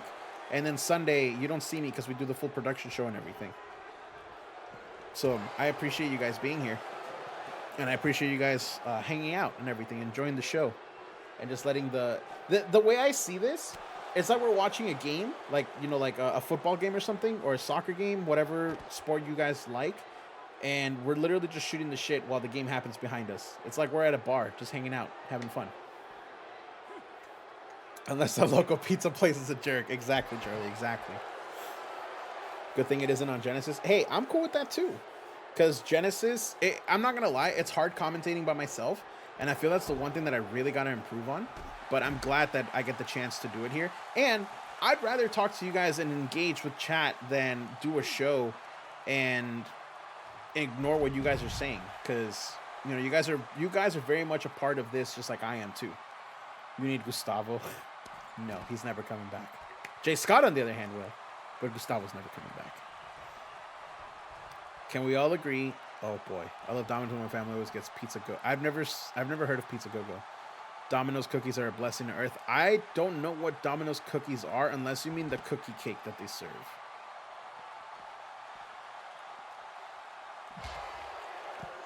Oh boy, Daniel Bryan busted open Ric Flair. What else is new? Bro, we need a very intense food conversation last. Yeah, we did. And you can catch it all on YouTube, guys. If you don't know, all of our previous episodes are on YouTube. Look at that. Look how quick I am to plug. Smart. But yeah, guys, go follow the YouTube. Go subscribe to the YouTube. It helps with the growth of the channel, and it would mean a whole lot to me if you guys went over there and subscribed. It's free. It's free, unlike here. Here you can follow for free, but you have to pay to subscribe. But on the YouTube, it's free, and it helps. It won't allow me to force you to cut a promo. I think it's only one per stream. And they make chocolate chip cookies in the pizza oven. Oh, then that's probably what they do here, too. That sounds a lot like what they do here, too. It's just different. Harris and Gutierrez guest commentators. I mean, if you guys want to make that happen, we can. But be ready for me to come down on you because I'm very hard on the commentary team. I'm not that hard on them, but I do have a certain level of stuff that I would like for the show, especially if it's like the recorded shows. Like Nemesis and Vindication, I put a lot. I'll just curse you in Spanish. I mean, that's cool. I'm okay with that. Ric Flair's is always like red. Yeah, facts. That dude gets busted open so easily, and I know it's like an old thing that they used to do back in the past, but I'm glad that blading is no longer a thing. It's a lot safer. I forgot which pizza place it was, but my brother got a cookie pizza. Dude, cookie cake is fantastic, and I hate that I can't have it anymore because the frosting hurts my teeth, but that's also because I don't take care of my teeth because I'm an idiot. Oh my god. Scott Hall making sure that the Orphans finish with a 2-1 score as he just does that full Nelson slam on the outside to Daniel Bryan as now Ric Flair gets back up to his feet. See, that's a team player right there. Scott Hall is such a team player. Here's which way. Actually, funny thing you mentioned about the destroy the announce table thing. Eventually, I want to do this, and it's gonna take me a minute to figure it out. But I want to do a point redemption thing, like for the channel points and stuff, where this table breaks So you redeem a certain amount of points, and then the table will break, and then it won't come back together until somebody does a different point redemption. So if you want to see me do commentary with a broken table, I want to animate this to where it breaks and everything. Did I hear orphans? If I can commentate, anyone can. You, Sophie, you need to give yourself more credit for that, because truly you are a wonderful commentator. And I'm not just saying this to blow smoke up your ass or anything, but I'm really glad that you are able to do commentary at the ability that you have for it. Because in the early days of CWL, when we were like still figuring stuff out, you're one of the better people that I trust. And if I were to leave this up to anybody for a day that I'm not available for, you would be one of the people on the top of that list. So I appreciate you and how good you are. Hey, Microgrid, welcome in, welcome in. You came in at a heartfelt moment, but it looks like right here, like Ric Flair eliminated Daniel Bryan, and that may have actually been it for the Grungers, because I think that puts the Orphans up 3-1. Yikes. Yikes. That's what commentary is saying shit. Yes and no, Dobby. It's a little bit more complicated than that. But yes, mostly it's just talking. I'm just eating carrots. Are you a bunny now? Are you telling me that you're Lola Bunny now? Because, I mean, she's kind of cool. I like her. Orphans need Nacho Libre. Yo!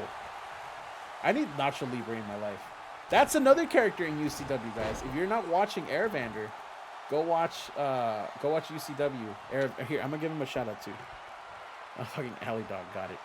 I like making Kirby tap. Microgrid, you know what, dude? I have been putting this off, but I'm gonna do it. I'm gonna do it. Yo, hold on. Scott Dawson getting the elimination on Ric Flair. Dope. And that puts the Grungers up another point. Microgrid, I am legit going to do a promo. Yo, go! Get in the ring! Get in the ring! Yeah, make the sucker's head go ring-a-ling-ding. Get in the ring! Get in the ring! The more in depth you go with your character, the better. So definitely, yes. Does Worldsy have a Discord? Yes, he does. Go to his channel, and just do !Discord. The bot will take you to his Discord. Highly recommend. Yo, best will represent. Exactly. Johnny be like, I'ma flip things up. Dude, Gargano is so broken in this game, and I don't get it. Send over as much as you can. All stats affect how your character acts. Facts. That's what a lot of people don't know. The personality traits really change how your character acts in the game. So that is big. We should have another T-Tar egg on Pixelmon. Oh, I haven't played Pixelmon. Yeah, I don't get Minecraft. I feel like I'm out of the loop because I tried Minecraft twice and something just didn't work for me. Me, Sophie, and a bunch of them guys are also in the CWL play on a server. Nice. Yeah, definitely. More stuff for the community to do. I'm always down for that. Oh, hold on. Crit angle. Oh, almost eliminated Psycho Sid. Team captain of Cookie Monsters.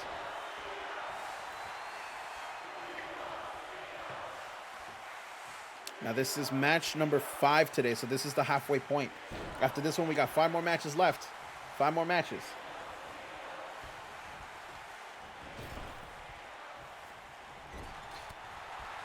We need to do Wrestling Empire. I would be down for that. I just need to learn how to plays, and I need to find money to be able to purchase it. Oh, hold on. Bryan Danielson with a backdrop driver. No. John Cena comes in and interrupts that.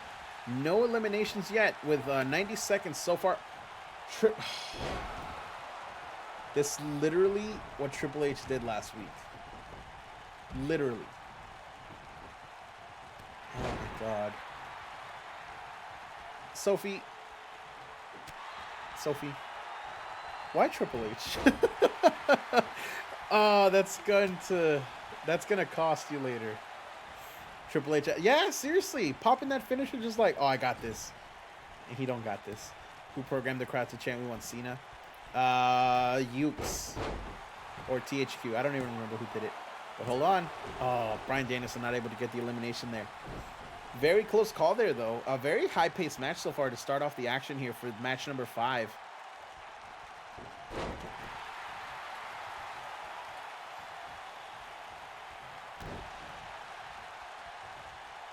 Now it looks like Bryan Danielson's trying to get the action back to the center of the ring. Even though there are no rope breaks here for the WSSL, it's still a very smart idea to keep it away from the corners. Oh, hold on. Danielson special. Is Bryan going to get the tap out here? This could be big. That's the team captain. And Based World is up 1-0 as Bryan Danielson is able to eliminate the team captain right off the bat. Let's see. Cookie Monsters versus Based World. Bryan Danielson eliminates Psycho Sid.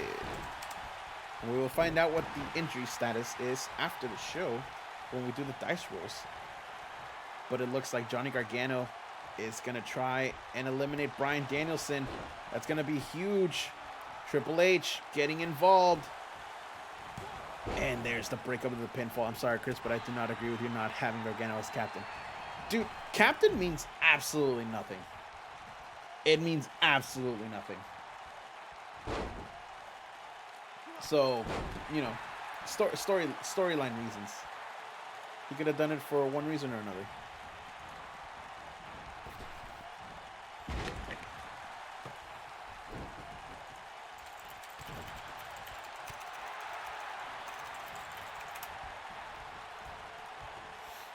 It means anything ever. I mean, sure. We'll go with that. Now it's even more D&D with dice rolls. Yeah, dude, the more I can make this like less like wrestling and more just role-playing stuff, the better I feel. Because a lot of people see wrestling and they're like, "Oh, it's fake, it's this and that," and it has such a predetermined thing. I want to make sure that people know that here it's just a game at the end of it all. So, and a good story, if you will. Welcome back, Michael Gray. Welcome back. My captain sat out this week because he wanted to give someone else a shot. See, there you go. See, there you go. Storytelling. That's what it's all about. Whoever is captain in wrestling is just the guy who thinks he's the leader. What do you mean wrestling is fake? Since when? That's what I've been told. I don't believe it, but, you know, that's what I've been told. Some people see wrestling as big sweaty man in underwear and wrestling. We also have women. Facts. Yo, big shout outs to women wrestlers. They have been shit on for so long, and I'm so glad that they're finally getting the opportunity to shine in a lot of different places other than just Japan and WWE, because they are just as talented as the men and deserve all the respect in the world as well. Not fake, scripted. See, there you go. As opposed to the same people who think Santa is fake. Yo, Santa's fake? I don't believe it. Pick 5 CW wrestlers to go on a D&D quest and put them in classes they'd be. Raymondo as a bard.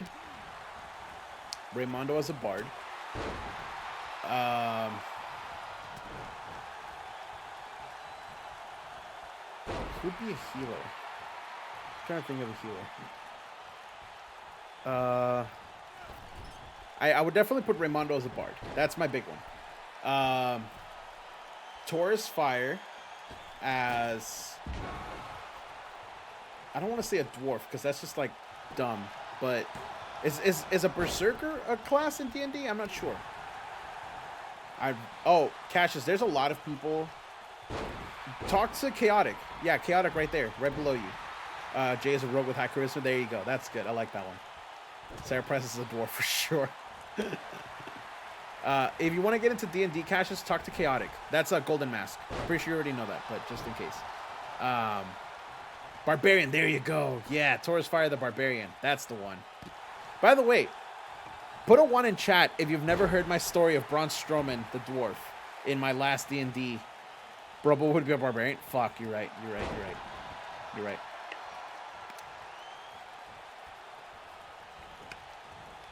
All right, cool. So, if you've never heard the story of Braun Strowman, the Barbarian, this is like my favorite character that I've ever made in D&D. Hey, Toxic Frog, welcome in. So, the last campaign that I did in D&D, it lasted maybe like 4 or 5 sessions, which I feel is average for somebody that's never really played D&D, and we're just kind of like trying to get a group going. for the last one, I created a dwarf, right? And I was like, okay, I have an idea of what I want. And this one, Braun Strowman was like big into like just destroying shit. So it's like 2-3 years ago. I created a dwarf, and I was like, my idea is that I'm going to make a character that walks in, breaks everything, and asks questions later. So I was like, okay, he's literally going to be like a small but powerful thing that doesn't care. He just goes in and rushes in head first, because that's kind of how I play games too. So I created a dwarf named Braun Strowman. He walked into every fight, yelled Braun, and then just started breaking everything in the room. When I create the character, obviously you roll your dice to get your opening stats. And my roll for strength was 20, which is the highest it can be. So I was literally the strongest starting dwarf that I could get, which was incredible. My intelligence was a 6, which is pretty terrible. So the stats literally came out perfect because this was not a reroll. This was just done right off the bat. And I was literally the definition of strike first, ask questions later. Any single time we saw any kind of an encounter for a fight or anything, my character immediately went into the fight without even asking questions and just dashed in, broke everything, and then I was like, well, we got to figure out what to do next because Braun just went off into the fight. And everybody else in my group hated my character. They probably never said it, but I know they did. Because I literally never, ever was tactical about anything. And it was kind of my favorite thing in the world. So that's the story of Braun Strowman the Dwarf. And he lasted like 4 or 5 campaigns, or not campaigns, but sessions. And I forget why we stopped doing it, but yeah, that was a thing. It was one of my favorite characters, and I love him just because of the story with 20 strength and 6 intelligence. I wasn't very bright, but damn that I hurt. The WJN are starting our D&D stream next week. Hell yeah, dude. I would love to watch it. I was watching one with Mexkit, Airvander, and Michael Grid that they're doing. So, Critical Role's back tonight. Nice. Someone needs to give me a run-through of D&D. I would highly recommend you watch some stuff on D&D, Dobby. Watch, what was it? It's the Dan Harmon series. I know that much. Harmon Quest. That's what it's called. Look up Harmon Quest. That's really fun. But yes, that is Golden Mask. Chaotic is Golden Mask. D&D equals do stuff. Roll the dice to do it, or you don't do it. Yep, pretty much. Vader kicked out of 2 finishes. Yeah. I mean, Vader's a freaking beast. Roman said Gargano from a powerbomb. What a G. I had to go do something, but you said Golden Mask. Yes, absolutely talk to Golden Mask. How many people in CW play D&D? Quite a few from what I've heard. I know Sarge is big into D&D as well. He tried to get a session going. Sicario was into it for a little bit. Ichimanju would be a tiefling paladin. I'm down for that.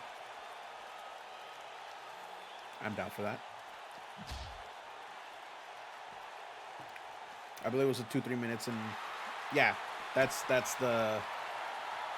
is what happened. Danielson the GOAT. Oh, Roman getting the attack to Gargano. Vader back in the ring.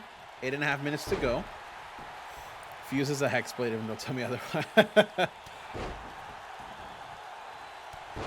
Oh my god, if Gargano eliminates Vader, y'all. Oh, there comes Triple H with no finisher. No finisher, don't forget that. Reverse DDT from Gargano to Triple H. Take that at North American Championship and shove it. That's what he's saying right now. 8 minutes to go. Is Based World going to be able to hang on? The way me and Greteri can both get a crash course together. And also Death Triangle. There you go.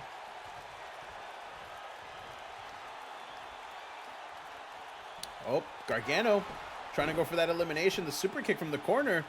Going for the pinfall. Based World, though. Kurt Angle, the team captain, able to come in and break up the pinfall.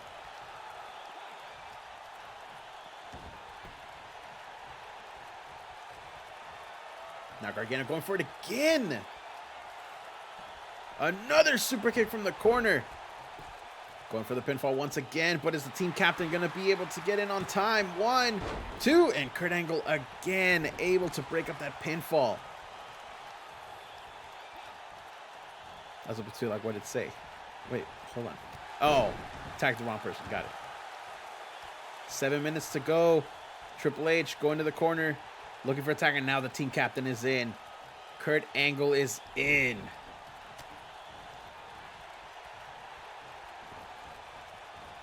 Now this is where the Cookie Monsters need to definitely watch out on what they're doing, because this man does not feel pain, if we're being honest. Might be an L, but hey, new gen. Anything can happen. We saw it earlier. It was 2-0 with like 8 minutes to go, and Cesaro came in and just wrecked shop and ended up winning the matchup 3-2. So anything can happen. Anything can happen. He already popped a perk. The party started. Oh, perk Angle. Oh, God. Here we go. Triple powerbomb time. It is triple powerbomb time. This proved to be effective last week, even though the base world did lose. But they're doing it right here in the home stadium of the Cookie Monsters. You best hope he doesn't drop the straps.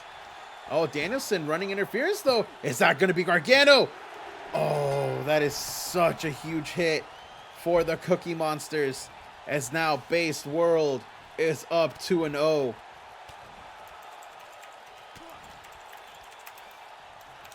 Kurt Angle 06. Boom. What an elimination for Base World, but now it is down to Roman Reigns and John Cena to try and come back. I'm dubbing the move the base bomb. Got it. Superman punch to the team captain, but only a 1. Kurt Angle able to stay in this. Roman Reigns still setting up. Missed the spear. Yo. He just jumped over the spear. And now Roman and John Cena teaming up on Kurt Angle. What is a base god? Kurt Angle. That's what it is. That's what a base god is.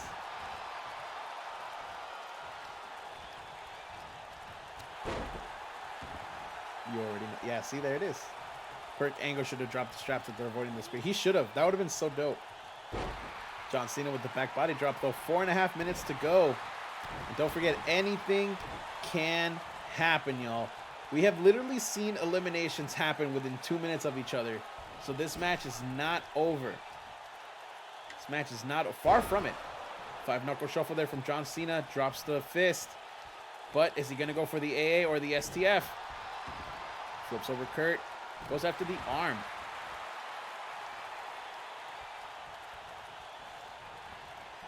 Kurt won his medals with a broken... No, with a broken frickin' neck. There's a difference. Big difference. Vader coming in. Oh my God. A super AA from the second rope. Kurt Angle being flipped over. John Cena going for the pinfall. Vader comes in, but he's not able to stop it. The Cookie Monsters have got an elimination. Kurt Angle eliminated once again. Let me see. Base World. Oh, wait, never mind. He was not eliminated last week. I lied. I'm a liar. Vader and Triple H were the ones eliminated last week. But we've got 3 minutes and 15 seconds left on the clock as a Vader bomb connects. Going for the pinfall on John Cena. Danielson coming in to try and break up anything. Oh, but Roman Reigns is able to escape out of that and still get the breakup. Danielson seems to be out. Roman back to his corner. Triple H is still there. Vader with a European uppercut. It's not over till it's over. It's not over till it's over. Cena able to punch Vader. Oh, misses with the shoulder tackle, though. Imagine Roman speared Vader and Cena eliminate him back to back. Hey, I'd be down for that. That would be so dope. We've seen crazier shit happen. We literally have seen crazier shit happen. John Cena tags in Roman. Both men able to get an arm drag on the big man there. But now Roman, he's only got 2 minutes and 15 seconds to try and bring this back and even the score. Is he going to be able to? It looks like Vader got the knee up just in time to be able to counter that. Roman going first. Oh, I thought he was going to go for a spear there, possibly with the bounce back, as it looks like Danielson trying to get back to his corner to help out his teammate. 2 minutes, y'all. 2 minutes on the clock. Misses. Oh, he missed with the clothesline in the corner. Now he's going after Danielson. Eliminating one man from the equation. Very, very smart. Is Roman actually going to pull this off? Oh, Roman counters. Cena's back. A clothesline from the corner. Now signaling to the nation. Yeah, that's right. I did it. I stole that. Oh, my God. Oh, my God. Are we going to see a spear? When's my match? Because I want to make food. You are 3 matches away. You are 3 matches away, Daubert. Going for the pinfall. Cena's in. Oh, my God. It's going to be eliminated. Triple H got there in time. Cena missed it. Oh, my God. Oh. That may have actually been it, and Cena messed up. Cena did not get the right angle on the run-in. And I think that may have actually sealed it, because now the referee's down as well. I'll be back in a sec. I'm going to make some of those friendly folded wraps. See you on. Okay, I got you, Dobby. We'll be here when you get back, dude. I appreciate you. 30 seconds, though. The referee's back up. Maybe Triple H wasting his finisher was for something. Maybe. Clothesline from Roman. 18 seconds. Oh, my God. The shoulder. Oh, my God. If Vader taps to this, Vader can very well tap to this. 6, 5, 4, and that's going to be it. Wow. That was close. Yo, go, go, go! Get in the ring, get in the ring. Yeah, make the sucker's head go ring-a-ling-ding. Get in the ring, get in the ring. I would actually laugh if they eliminated each other. Not gonna lie. But here we go. 20 minutes on the clock. Every elimination is a point, y'all. Don't forget.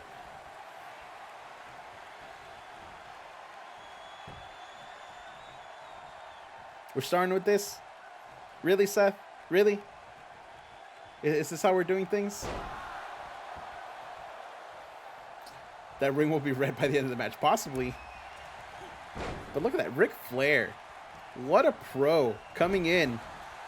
No, Cassius, pulling a Triple H would be coming in, blowing your finisher, and then that's Ric Flair. This Ric Flair right here is pulling a Triple H because he just used his finisher for nothing. That's pulling a Triple H. When you come, when you're not the legal man, you come in. Yo, hold on.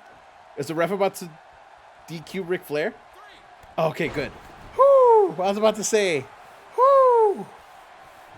Oh boy, that was actually really close. Roderick Strong though coming back, possibly going for the end of Heartache. Oh, drops him right there on the knees. This match, this game has been going a million miles per hour since the match began. It looks like the Thunder Fogs and the Blue Hearts are just not happy that they're playing against each other. Maybe a little bit of personal beef. Oh, Seth Rollins able to kick out there. Kirby just wooed. No, that's different. The happy woo is different than a worried woo. It's two different things. Two different things. It wasn't a Ric Flair woo. It was a scared, I can't believe this is happening woo. But the Tyler Driver. Oh, it's Seth Rollins still able to kick out. It looks like the Blue Hearts are possibly just doing a little bit too much too early and wasting all of their resources. Maybe jumping the gun a little bit. Woo, woo, woo. You know what? See, there you go. That's the one. Yo, seriously, that Snickers commercial with Zack Ryder and Charlotte Flair, one of my favorite commercials. It's so good and so well done. I don't care what anyone says. I legitimately enjoy that one. It's so dumb. That marketing is made for me. Literally, those kinds of commercials are 1000% marketed towards me, and I know it. Just because I like goofy shit. Thunder Frogs versus Blue Hearts. There we go. I'm making sure that I'm setting up the sheet for the injury rolls.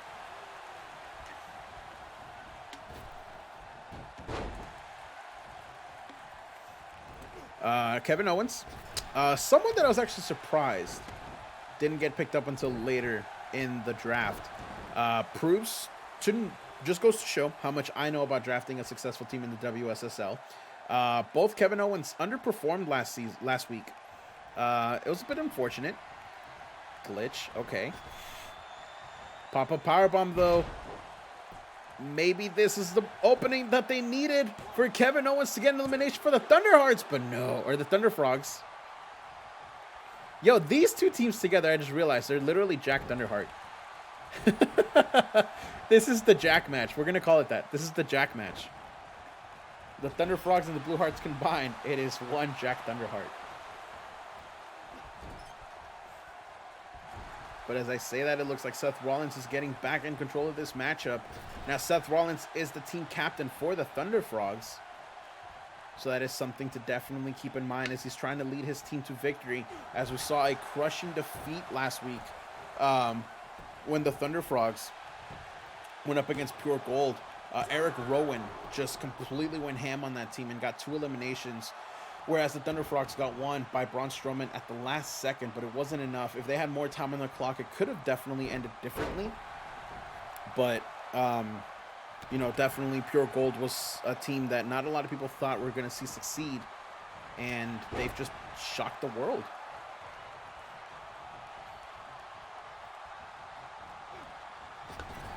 Oh, Kevin Owens bringing the fight back to Tyler Bate. Now, Tyler Bate, possibly somebody that not a lot of people think that the Blue Hearts are going to be dependent on too much. He is good in small doses. If you leave him inside the match for a little bit too long, that could possibly prove to be an issue because Tyler Bate is not built to take a lot of hits. He is one of the smaller competitors that we have here in the WSSL. As you can see, Kevin Owens possibly trying to decide what to do for his next move here as he's got Tyler Bate in the corner. But he's wasting the clock. He needs to act. In a regular match, you don't have a time limit, but here in the WSSL, you do, as Tyler Bate is able to get out of the corner. But now Kevin Owens once again sends Tyler Bate to the ropes and again hits him with a pop-up powerbomb. Really close to the Blue Hearts corner as Finn Balor, the team captain for the Blue Hearts, able to get in on this action and break up the pinfall, but it looks like he's got Kevin Owens' attention now. Kevin Owens goes to his corner. Once again, just staring right at Tyler Bate. A little bit menacing, if you will. He's just standing there. Menacingly. Oh, Roderick Strong. Smart to get involved there with a punch. That's what you want to see from your teammates. Oh, but he pays for it. Kevin Owens literally just drilling him with the shoulder. And referee is down. No eliminations are going to happen until the referee gets back up. And this is going to be Tyler Bates' opportunity to try and get back in this as the referee getting back into it rather quickly. Oh, and a standing shooting star press. Gets Kevin Owens back up to his feet. And with a strong whip into the corner. This is the momentum that Tyler Bate needs to stay on the offense, to keep on the attack. I prefer the pop-up powerbomb. Oh, I agree. The pop-up powerbomb is one of my favorite finishers. When he did it on Mark Henry, I popped so hard. Like, it was one of the most impressive things I've ever seen. Like, seriously, just from a physical aspect, it's so good.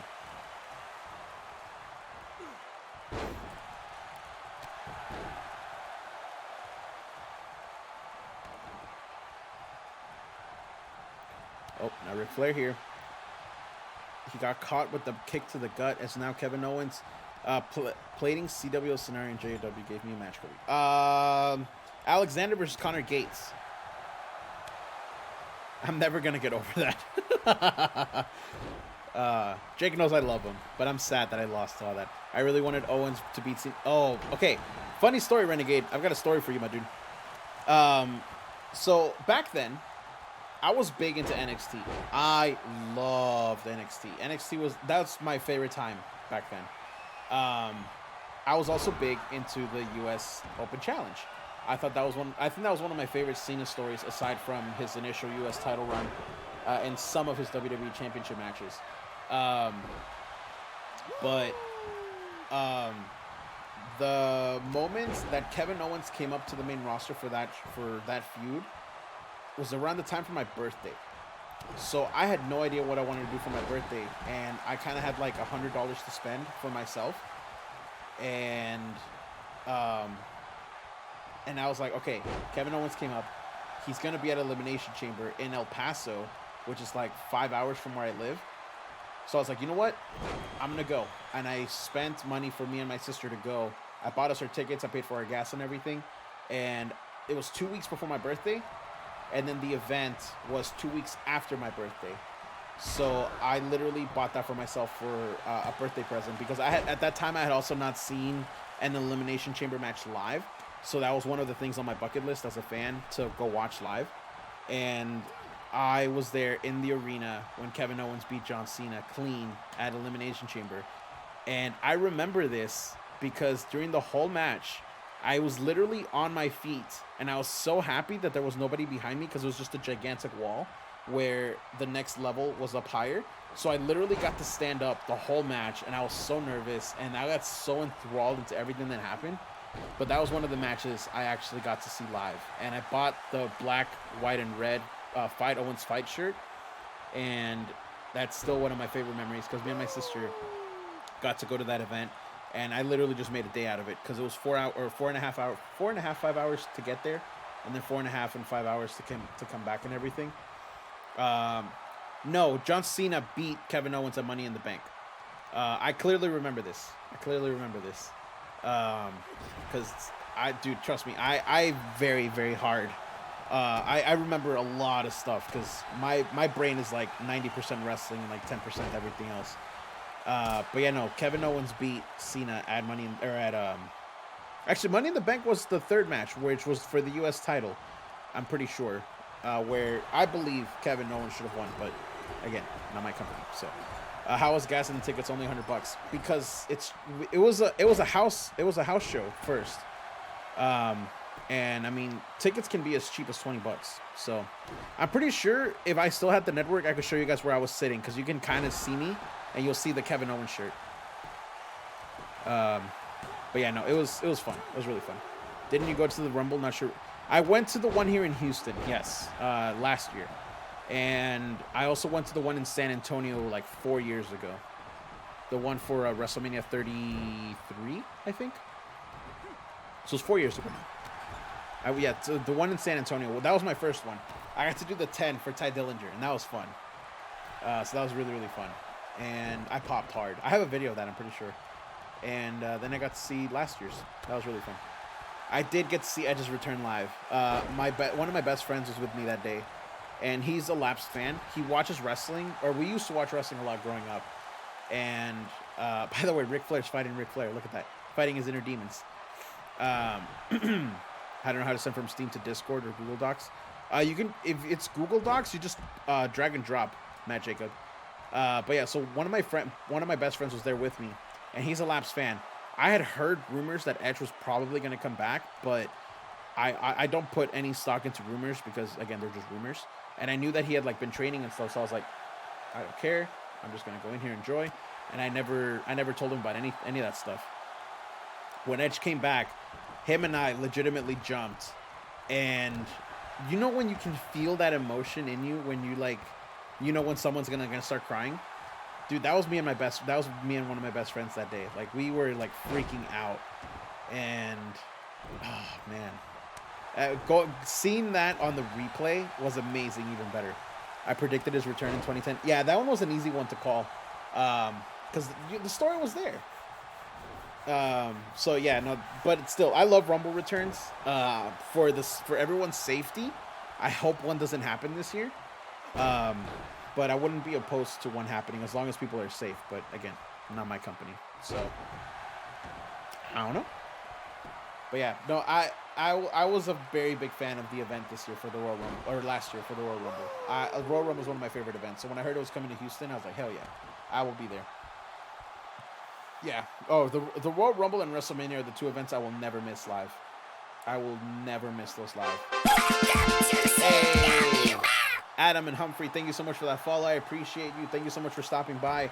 My name is Kirby. I'm a variety streamer. In case you're interested in what we're doing here, this is the WSSL. It's a spin-off series of what we do here for our EFED show on Saturdays and Sundays. Let me go and drop you the intro here in chat. That way you know what we're all about. Oh, Dobby's beat me to it. There it is.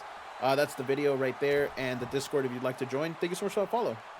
I hope you're enjoying the content. Right now we're talking wrestling while watching the show, which is a bit of what I do here. Because I love talking wrestling. Wrestling's fantastic. Due to COVID, I can actually watch the Rumble this year. Hey. Yeah.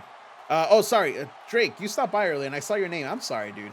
But yeah, you did not miss anything. Or, I lied. This is like match number 6 out of 10. And your team has not come up yet. So, yeah. Sorry about that, Drake. I didn't mean to ignore you. I promise. I got enthralled in the story and I didn't stop to say hi. I'm sorry. But I legit love how Ric Flair's been fighting Ric Flair. It's kind of great. Hey, what's up, Sophie? Is Los Aztecas on primetime again? No, they are not. Close, but no. Kirby, I'm paying attention. Hey, I'm a terrible streamer, okay? I'm sorry. I try, though. Ric Flair's going to eliminate Ric Flair, though. Dude, there's going to be blood in every match because I turned on. Can I do commentary for Global Warning? That's going to be Evac and John. Fun stream. Thanks for the entertainment. No problem, Coco PhD. Thank you so much for stopping by. I appreciate you.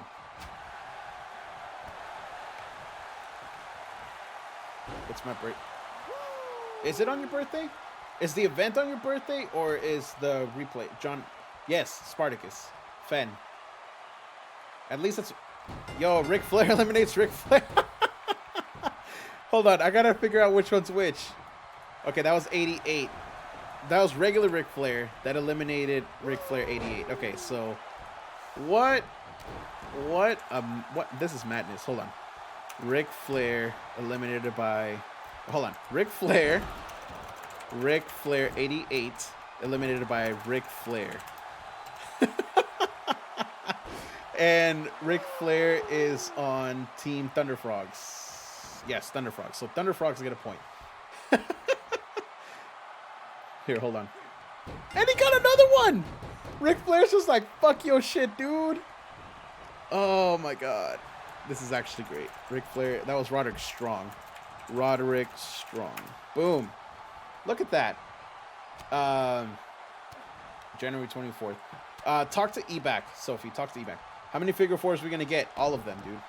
I just got my highest rating star ever. It was Kelvin versus Sarah Price. And I got 5 3/4 stars. Nice. Yes. Look at Braun going right for the ref. Look at Braun going right for the ref. Smart. This doesn't look good for the Blue Hearts, y'all. 4.5 minutes to go against Ric Flair. Yikes. We need the trio of international commentary, Kirby. Hey. Dude, triple commentary is hard. It really is. But, you know. We'll see how it goes. English, Aussie, and Canadian. I think she's American. I'm pretty sure she said that she was born in America, but then moved to Canada. At least that's what I remember. We only ever do triple comps for Battle for Supremacy. True. Braun, murder! Murder! Murder! She said that specifically on Pixelmon. Got it. Okay. Well, then there you go. And look at Braun. Is this the first time Braun's been in? Like, legally? Has he blown his finisher yet? Because if not, that's going to be huge. That dropkick literally out of nowhere. Holy crap. We didn't just talk about Pokemon. We talk CW. Oh, I prefer that. I prefer the dual commentator. I do too. I'm actually from France.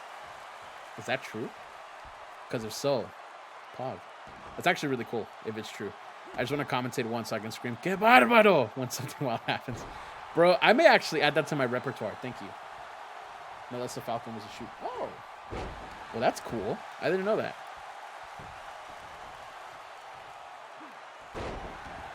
Bro, I wish we got more energy like Spanish commentators in sports as a whole. Because, guys, if you've never heard Mexican commentary on any sport, oh my God, it's incredible. I may actually show it. Cassius with the big no, bro. No, can't see that for me. Oh, okay. I thought you meant like if you're talking about Mexican commentary not being lit. I'm like, bro, you're kind of scuffed. Spanish Mexican commentary for football soccer. They just go. No, they without the A. It's without the A, Davi. That's why I want to commentate. Honestly, having a third guy ruins the dynamic. I don't think it ruins it. It's just a lot harder to go off of. Oh my God, hold on. Is the Dragon Sleeper going to get Finn Balor in elimination here? With 2 minutes to go, this is what the Blue Hearts need. I come from where Drake lives, unironically. I think a lot of people do. Like, Taurus Fire, he's from my hometown in Mexico. He's from San Luis Potosí.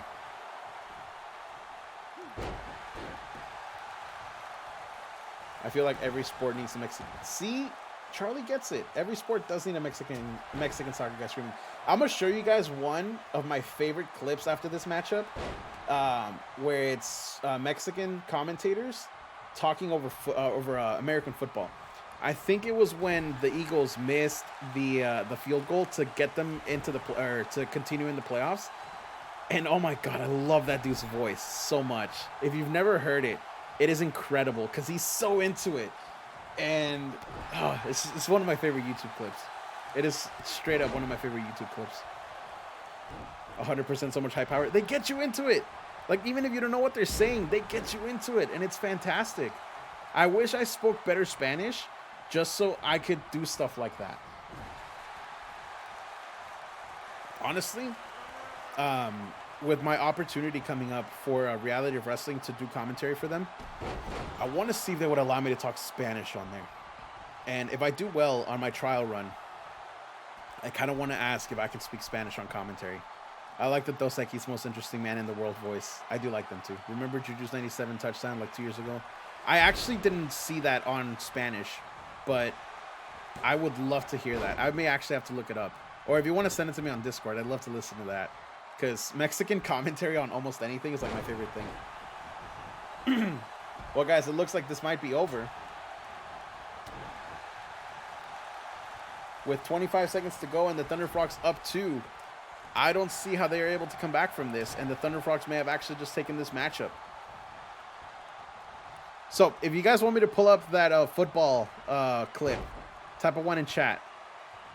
And I'll pull it up for you with the Mexican commentators talking over football. And it'll be the one thing I show you guys because I don't want it to turn into like something completely different. Understanding the language is one thing. Yo, go, go, go! Get in the ring! Get in the ring! Yeah, make the sucker's head go ring-a-ling-ding! Get in the ring! Get in the ring! The one I put on there? Okay, I got you. Message me on Discord so I can remember. Because a lot of people ask me for stuff, and it's not that I forget, it's just that I forget. Our CWL World Champion, Colin Piper. Nice. Yo, is Luke Gallows about to eliminate Undertaker? Okay, I was about to say, bruh. 15 seconds in? Nah, come on, Undertaker. Come on. If you like stand-up, check out Rod Gilbert. If you can't understand his Welsh accent, you'll find him hilarious. Dude, I love accents. Accents are fun. Oh. Tombstone from The Undertaker to Luke Gallows. Both of the Wyatt family members interrupting, but it seems like that was not enough. And if this eliminates Gallows, okay, all right, too easy. Fluffy. Oh yeah, dude, I love Fluffy. He's great. I love Chappelle. Dude, Chappelle is controversial, and I'm okay with it because I know he doesn't come from a place of hatred. But I remember that I watched the Sticks and Stones special just to see what the hype was about, because a lot of like people were like, oh, he's anti-LGBTQ, blah, blah, whatever, and all that stuff. And I don't believe that. I don't think he is, but a lot of people saw it that way. And Ryan Blaze, that's a name I haven't heard in forever. Jesus. I actually posted on Facebook that I was like, hey, I watched Sticks and Stones. It was okay. And I didn't think that it was like everything that it was built up to be. One of my friends, or I should say former friends, actually blasted me on social media for having watched the Dave Chappelle special. She's like, you shouldn't have watched such garbage, blah, blah, blah, et cetera, et cetera. And she just put me on blast. And I was like, I just said I watched it. I didn't say I supported his stuff or anything. I just said I watched it and it was okay. And she's like, no, you watched it. That makes you evil. I'm like, okay. So she blocked me from all social media, and I was like, I helped you literally escape your bigot parents' house one day in the middle of the night. Like, she called me at like midnight or 2 in the morning. It's like, hey, I really need to get out of my parents' house and I'm ready to go. Like, can you take me to this place? And I'm like, okay. And so I got up at midnight, 2 in the morning, whatever time it was. I drove to her parents' house. We loaded up everything in my car with another friend's help, and we took her to a friend who was gonna let her stay there. And I'm like, you know that I'm not like anti-LGBTQ or any of that stuff. So I was like, all right, well, that's cool. And it was unfortunate. And I still think she's a great person. But that night, that was so wild. And I was like, all right. I watched the stand-up special, and that was it. But I don't need that toxicity in my life. So it is what it is. I love his bit when he's high and he's in the projects and just baby selling stuff. Dude, the Chappelle show was incredible. It was way ahead of its time. I feel like a lot of people see Key and Peele and they're like, oh, this is so unique and everything. I'm like, yo, Dave Chappelle did it first. And it just proves that it was ahead of its time. But speaking of Key and Peele, or actually speaking of Dave Chappelle, my favorite bit was Tupac is still alive.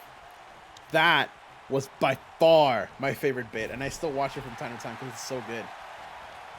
I hope he sorts it out so he can get his show stuff back. True. But I mean, dude, everything runs around money. But oh my god, never really watched him, but that story sucks. It is what it is. Oh, hold on. Daniel Bryan possibly about to get the Broody Boys on the board, and there it is. The Broody Boys are on the board with an elimination. I still did not even set up the thing.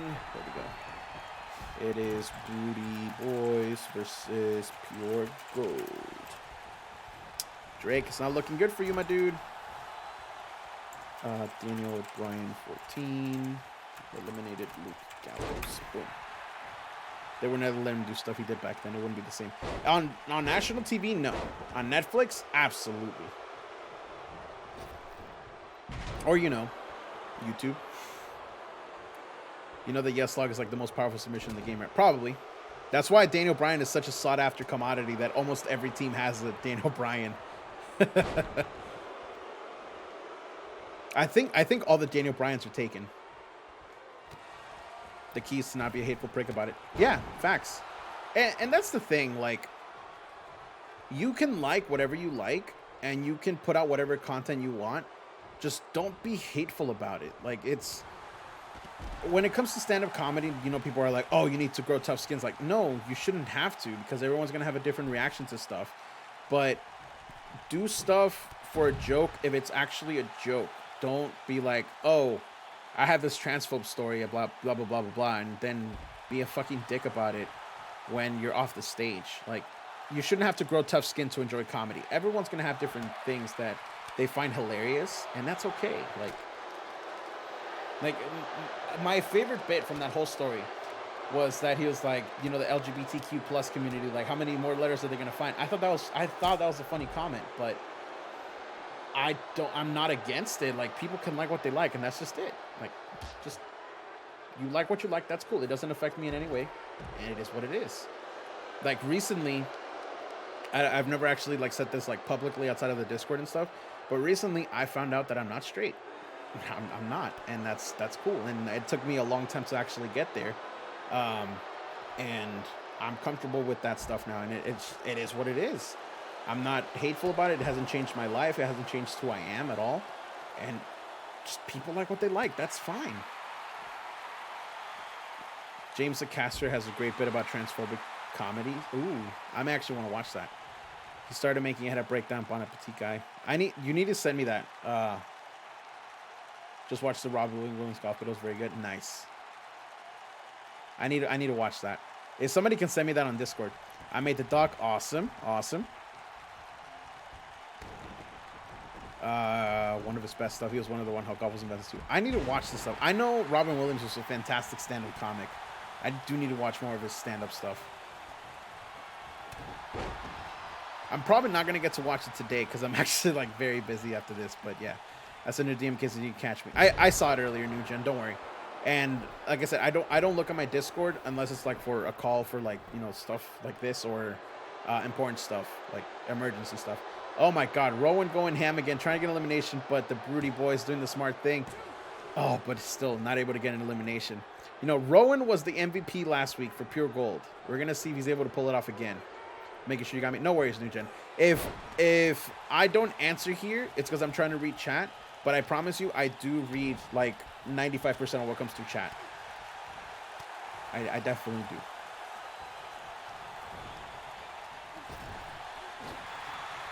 Oh, Luke Harper in now, though.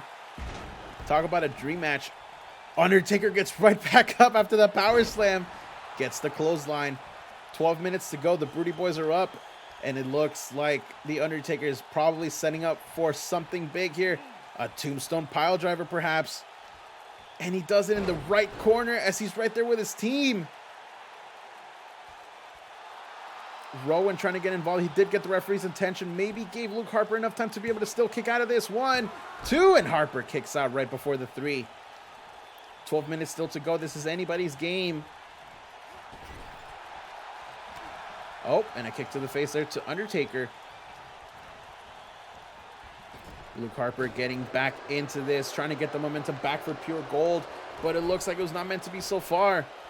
If you're wondering why the wrestlers in the game after the submission is done, they pin them. Well, that happens is that before it actually does submission stuff, it does a set amount of damage, and it does an entire bar fall. This is why submissions are broken to all hell. Yes and no, because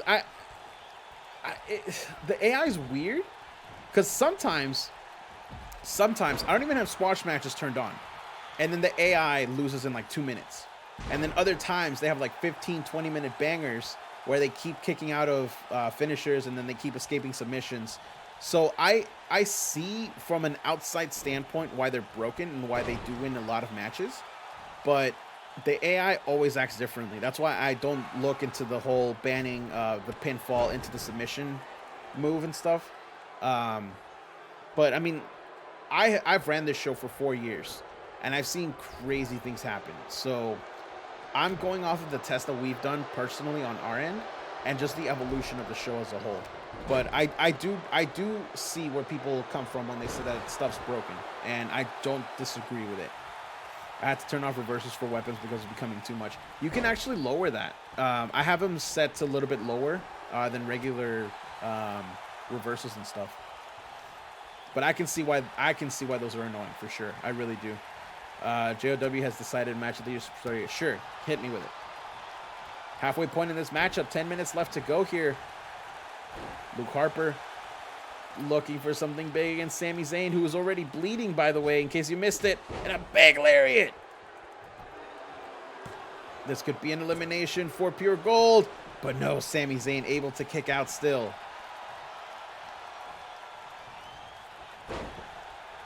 Sami Zayn still in here. Now he's starting to get fired up. Match of the year. Kel Valentine, Marilyn Benson time clash. Nice. I don't think they've ever faced off against each other, actually. I think they've always been on separate brands. So that's actually pretty cool.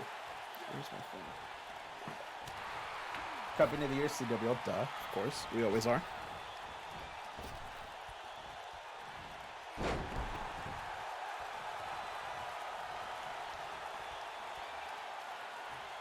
Oh, Sami Zayn. Going for the Koji clutch. This is going to be big. Feud of the year, Chris Prince from My Smiles. Nice. Hey, Natalia, welcome in, welcome in. The Broody boys get another elimination as Sami Zayn was able to eliminate Luke Harper.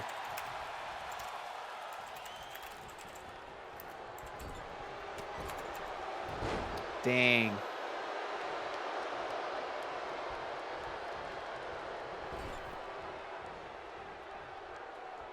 How would you rate Scary Mask on Recreation since everyone recommended giving him the doc? What do you mean by that, Matt Jacob? I'm not sure what you mean by that.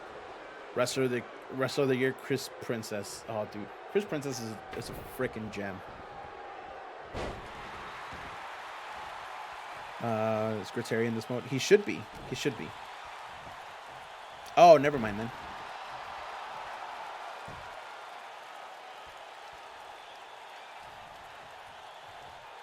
8 minutes to go here.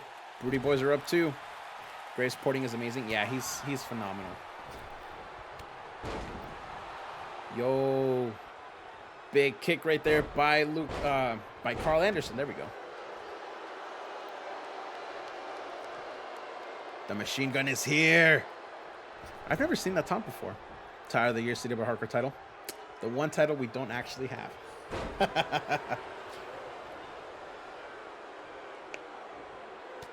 Faction of the Year, The Order. That's never happened before. I know Ricky's not here, so I could say that. I finished my character, and a lot of people said to give it to Scary Mask. So I was asking if you think he does a good job. Oh yeah, yeah. That's. I forget that his name is Scary Mask on the Discord now, but yeah, that's Graves. He follows everything to a T, and I haven't heard any complaints at all about Recreation, and he's been with us for like 4 years. So, what was the order in the CWL? They were a faction, one of the first factions that we ever had. It was Ricky, Maverick Dallas, Wes Bennett, and I forget who the fourth one was. Ebac. So those were the original 4. They were like basically the 4 horsemen. Maverick Dallas disappeared after a while. Then Wes Bennett disappeared. And we still kind of kept it going between Ricky Valentine and his cousin Ace Anderson. And then that's kind of what became of the Order after that. So they were one of the first big factions that we had, aside from the Disciples of Evil, which were then eventually just shortened to the Disciples. But yeah, that is who the Order was, and they were just big faction. They were actually, I should say, the biggest babyface faction we had, because they were baby faces throughout their entire run. Kane looking to eliminate somebody else. Are the Broody Boys about to get a full sweep here? Oh my God. Kane 98 eliminates Carl Anderson. Kane 98. And now it honestly looks like we're going to see a sweep here. Unless somehow Eric Rowan is able to just eliminate everybody here.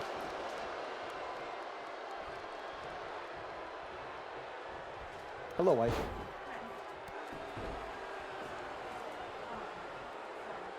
Guys, real talk. If Eric Rowan is able to bring this back, I will legitimately shit a brick here on stream. It's happening. It's going to happen. If in 5 minutes Eric Rowan eliminates the entirety of the Broody Boys, I will shit a brick right here. Anderson went on an 11 win streak. BMS went on a 10 losing streak. That sounds like Season 1 BMS. Season 1 BMS was amazing. I loved it so much.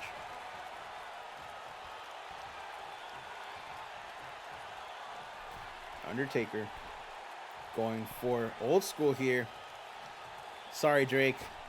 Your plan didn't pay off this week. But that's okay. Oh. I mean, submissions are OP in general because of the damage at the start. If the wrestlers that are put in submission are at very low health, it's almost guaranteed that they tap. True. But again, I've seen crazier things happen. It is the AI. And look at that. Look at that. We have our first sweep. Yo, go! Get in the ring! Get in the ring! Yeah, make the sucker's head go ring-a-ling-ding. Get in the ring! Get in the ring! Carls. I misspelled that horribly. Uncle Carls. There we go. Boom! All right, let's do it. All right, let's see what the chat said. Dobby Ziggler. Nice. Others say it's cringe. Nah, it's not. Ziggler. I'm sorry, doggo. That's... I'm leaving now. Ooh woo. Yo, ooh woo and oh are like my favorite shit that I don't say too often. New Carlito gimmick. I spit in the face of people who say ooh woo. I actually will not mind that. How could I add someone else's stream? I may actually add that as a joke, because I know Sorry does that, and I actually really like it because it's kind of hilarious. Because you can actually do a channel point redemption where it plays his ending stream screen, but it doesn't actually end his stream. But I know some streamers do that, and they actually legitimately cut off stream when somebody redeems that. You said who? No, Carlito did. Exactly. Rusev randomly lariats the ref. I mean, whatever gets the win, right? Whatever gets the win. All right, you will legitimately never catch me saying ooh or oh whoa too often. I do it as a meme every once in a while because people don't expect it out of me, and it's great. I want an e-girl Kirby ooh woo emote. Well, there are some very clear pictures out there of me in e-girl outfits, so if you would like to take some of them and draw an oh whoa or an ooh woo over it, I mean, I'm not saying no. It's out there. And if you want it to happen, it can happen.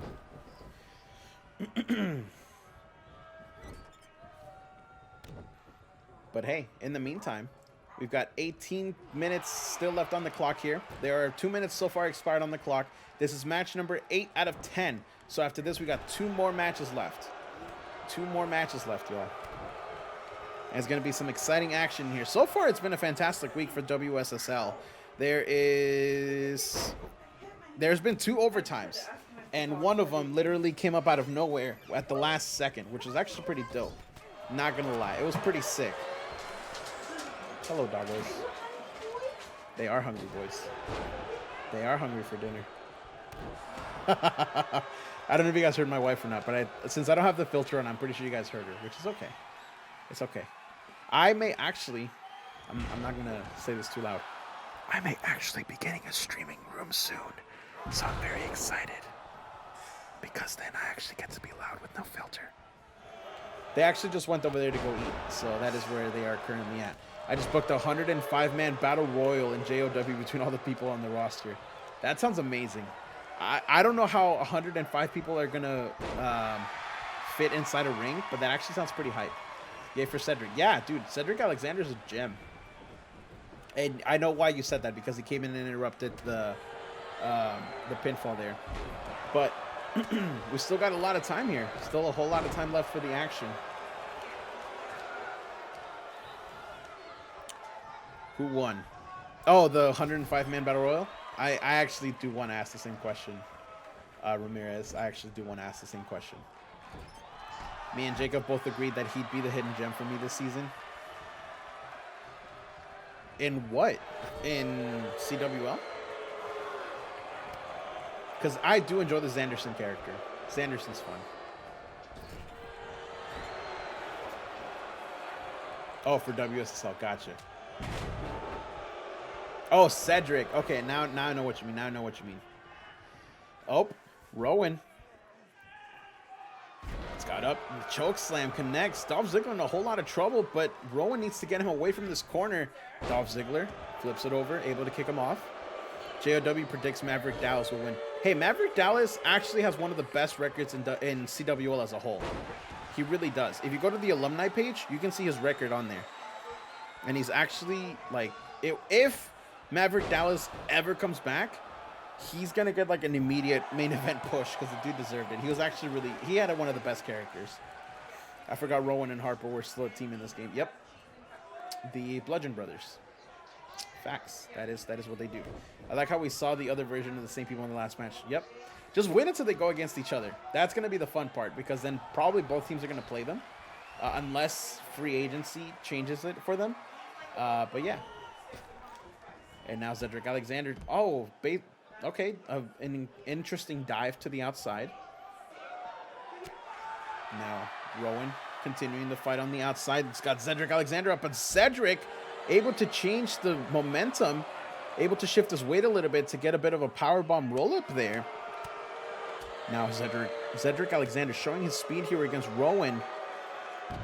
Oh, and just plants the face right there on the padded concrete, or padded wood, I guess you would call it. Because this is a gym, y'all. We are in a high school gym, so this is kind of like a basketball arena, if you will. When does free agency and trades open? After week 3. At the conclusion of week 3 is when free agency opens, but you must have used everybody in your team at least once to be eligible. Are you going to have to join Brawlout? I'm probably going to be lurking in the Renegade because I have a lot of work to do for CWL to get it done in time that I haven't been able to be able to start yet. But I will be there. I'm probably just going to be lurking mostly rather than chatting, but I will 100% be there. I'm also new here, so I don't know the hype about Kel Valen. Can anyone give me some insight? We went over it, New Gen. So the easiest way to explain it without going over it again in full detail is basically Kel was one of the better written characters when we started, She's basically what kind of got us on the system that we are on now as far as role playing goes for the characters. And she won the championship after winning the Supremacy Cup in the first year. And she won the Nemesis Championship at Endgame, defeating somebody in what was a dream match back then, because it was the two people that never faced off against each other. And she won it at Endgame when we used to do 60 weeks per year, so it was 1.60. She held it on to Endgame, which was 2.60, and then she finally lost it at 3.24, which or 3.16, because it was the pay-per-view right before Merry Mayhem. So she held it on for a year and a half, basically. And she had all the best feuds. She always made all of her matches interesting. She always put a lot of effort into presenting herself as the top champion, to where basically was champion for a year and a half. And again, remember, this was AI versus AI, so we had no control over it, and she kept winning over and over again. She was champion throughout the change from 2K18 to 2K19, and apparently 2K19 still loved her just as much because she kept winning then. She beat Annie Thunder. Annie Thunder at Endgame 1. 400 something days. Yeah, that's why whenever we do the intro video and it says 300 plus day title reigns, or 300 plus day title reign, we show Kel. So that's Kel, because that was in the middle of her humongous reign. So yeah, Kel Valen is a freaking legend. And if she ever decides to come back, everyone's going to want to fight her. But that's probably when I'm gonna have to be in the middle of it, be like, okay, this person gets it, and stuff like that, because I've had people send me plans like, hey, if Kel ever comes back, this is what I want to do. So I got to start putting it in order of how we're going to handle all this stuff. And everyone's going to have to be patient. Annie Thunder pinned her in the anniversary show. Yep. Annie Thunder wasn't part of the anniversary show because we couldn't find, she wasn't uploaded in time. No, you pinned Scout. I'm pretty sure you pinned Scout. Gotta go, Kirby. All right, no problem, New Gen. Thank you so much for being here and hanging out, dude. I appreciate it. Oh, speaking of, hold on. We got a point for... that's the wrong team. There we go. Uncle Carl's on the board. Uncle Carl's on the board. I pinned whoever else was in the match. I forgot who it was. I don't remember, unfortunately. I have to look it up. But the video is out there. That was Rowan that got the pinfall. Rowan. There we go. Rowan eliminated... who that was? Cedric Alexander? No. Dolph Ziggler. Yeah, Dolph Ziggler. Rip. Dolph Ziggler. There we go. I had knocked Scout down and pinned whoever else was in the match. Lisa Lovecraft. Yeah, there it is. That's the one.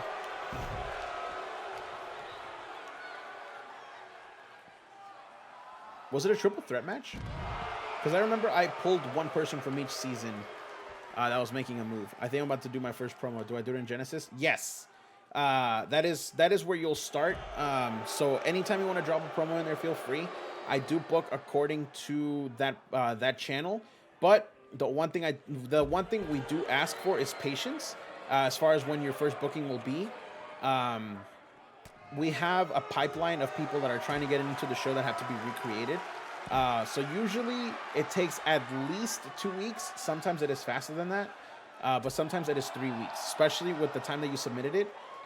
It is Thursday, so we already kind of have a card semi-booked for Genesis. So it won't be this week. It probably won't be next week. It might be the week after that. But it depends on how fast the pipeline keeps moving. But yeah, usually it's around 2 weeks. 2 weeks is like the sweet spot. Because I think right now in the pipeline, we have like 6-7 people being recreated. And we have 2 people working on them.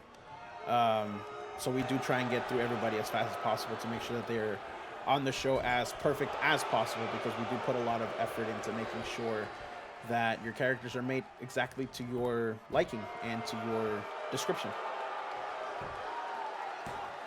And speaking of, oh, it looked like Rusev was about to get eliminated here. Who else ports alongside Graves? Valkyrie.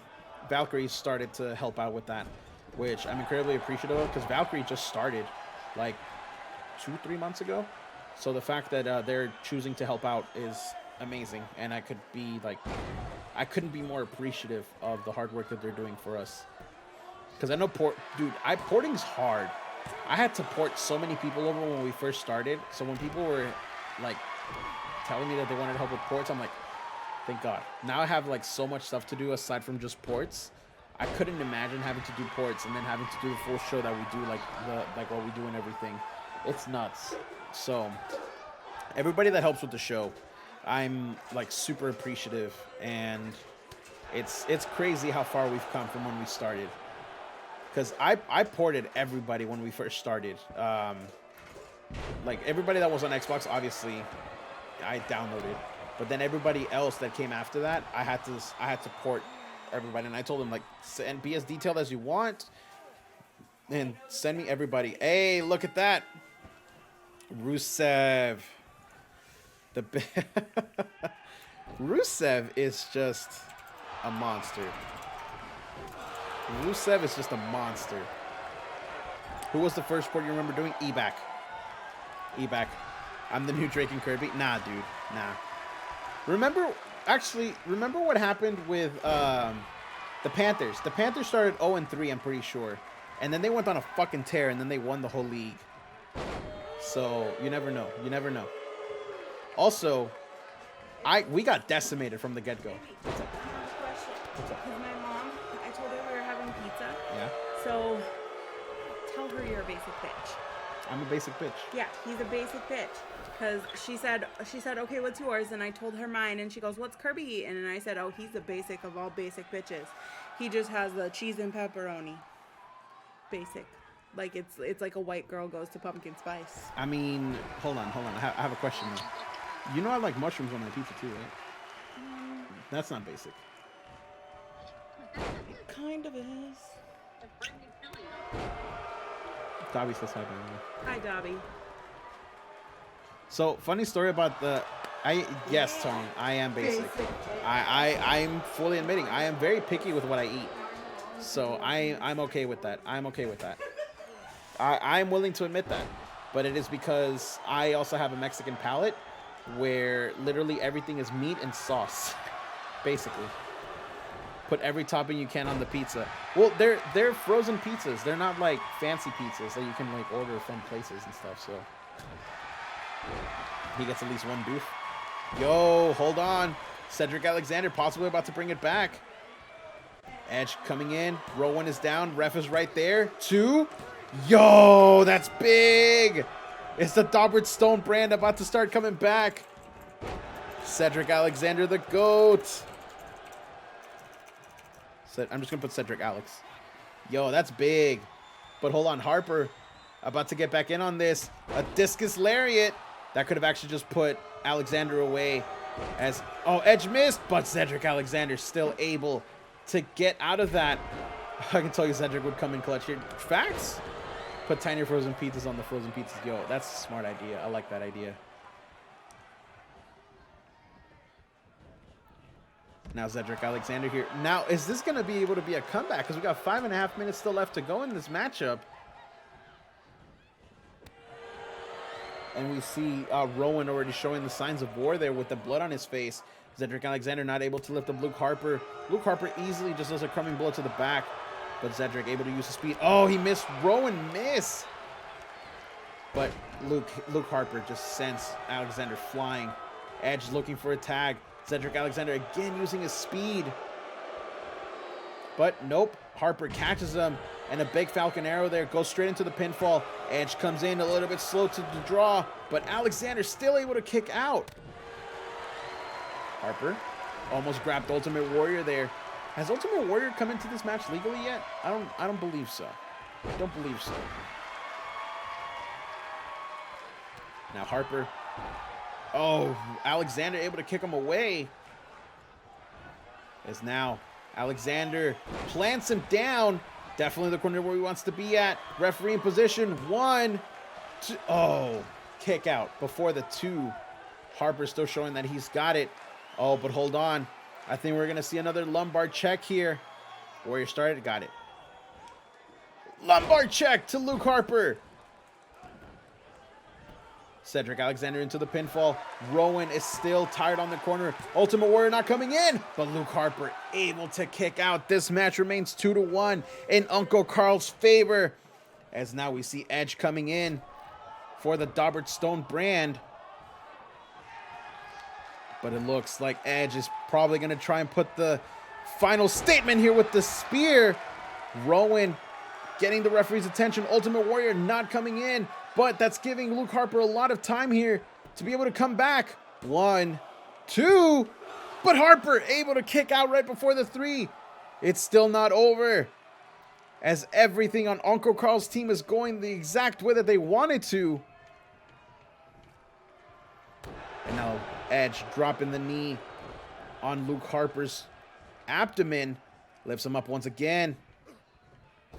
And he just plants him there on the top rope with 3 minutes and 15 seconds to go. Is the Dauber Stone brand going to be able to take this to overtime or possibly win it at the last second? Oh, he gets caught! DDT to Edge. Now Luke Harper dropping the head there onto the mat. Harper with the left hand just starts swinging wildly, as all he has to do is run out the clock if he doesn't want to risk anything or any kind of elimination. The Gator Roll shows control here, and it just goes to show how much time he wants to waste here. Switches it over to a crossface, but not able to get a submission there. Now Edge flips him over with a judo throw. 2.5 minutes left. Will the Dauber Stone brand be able to flip this over and go into overtime? Edge has got Harper in his shoulders, but Harper able to reverse that into a Russian leg sweep. With only 2 minutes left to go, it looks like Harper is stinging discus clothesline one more time. There it is! And now Harper going for the pinfall. Cedric Alexander not coming in to help out his partner, but Edge still able to kick out. This is going to come to be a very close matchup here. As now Luke Harper slams Edge's head into the mat once again. 90 seconds to go, ladies and gentlemen. 90 seconds to go. And now, kick to the head. Edge lifts up Harper. Oh, but Harper shifts his weight. Are they all energetic again? Yeah, I just got licked up the face like 99 times. and it smelled like fish. It smelled like fish. Got it. Smelled like fish. Luke Harper was with that claw hold, try to get an elimination, but no. Edge, you got 1 minute, my man. You got 1 minute. I don't know if he's going to be able to do it, though. An execution. The planted DDT right there. 1, 2. Oh, but Luke Harper able to kick out at the last second, and that may have actually done it and sealed the fate of the Dauber Stone brand. This is going to come down to the wire. Now Edge lifts up Harper one more time, but Harper with a counter. That may have been it. As now Luke Harper is setting up possibly for a discus close. Edge counters. 10 seconds. Is he going to do it? Not enough time on the clock. The discus clothesline was countered, but there was not enough time for Edge to be able to bring it back. Yo, go, go, go! Get in the ring! Get in the ring! Yeah, make the sucker's head go ring-a-ling-ding! Get in the ring! Get in the ring! That's what it's all about. We go again. I was looking away until I noticed Andrade. I got you. It's all good, dude. Because now we're here. We got 20 minutes on the clock. Break Bread versus Aztecas in the Break Bread arena, as John Cena goes for the belly-to-belly suplex. But now it looks like he's going to follow it up with a deadly AA, as he's got Triple H on his shoulders. Plants him down. Goes straight into the pinfall. Nobody coming in to help out Triple H, but Triple H able to kick out. Dropping the elbow there on the lower back of Triple H now is John Cena. With only 30 seconds passed so far, we're going to see just how much damage the Aztecas can do to try and pick up a victory, because they were close to making a comeback last week. The Aztecas actually evened up the score 2-2 before ultimately falling to a 3-2 victory for Code Red. Now they're trying to bring that back, as Break Bread also lost their matchup last week So whoever loses is going to go 0-2. Meanwhile, the other team is going to go 1-1. Holy shit, it's Gabriel Iglesias. I appreciate that. That is actually a compliment, and I will take it. I have been told that before, and I appreciate that. I just wish I was as funny as him. If I was as funny as him, that'd be dope. Hey, thank you so much for that follow, JexTS22, so much. In case you're wondering what we're doing here, the WSSL is today. This is a spin-off series that we do every Thursday. This is season 2. This is match number 9 out of 10 for the season on week 2 out of 15. And normally we are in EFED. This intro right here will tell you what we're all about. It's only a 60-second intro if you want to watch that really quick. And if you are interested in what you see, this is our Discord. Love to have you. Love to get to know you. Thank you so much for being here. And hope you enjoy the show. Oh, John Cena going to the corner. What is King Booker doing over there? He's like hopping in and out of the ring. Like, I don't even know. I don't even know. Booking around.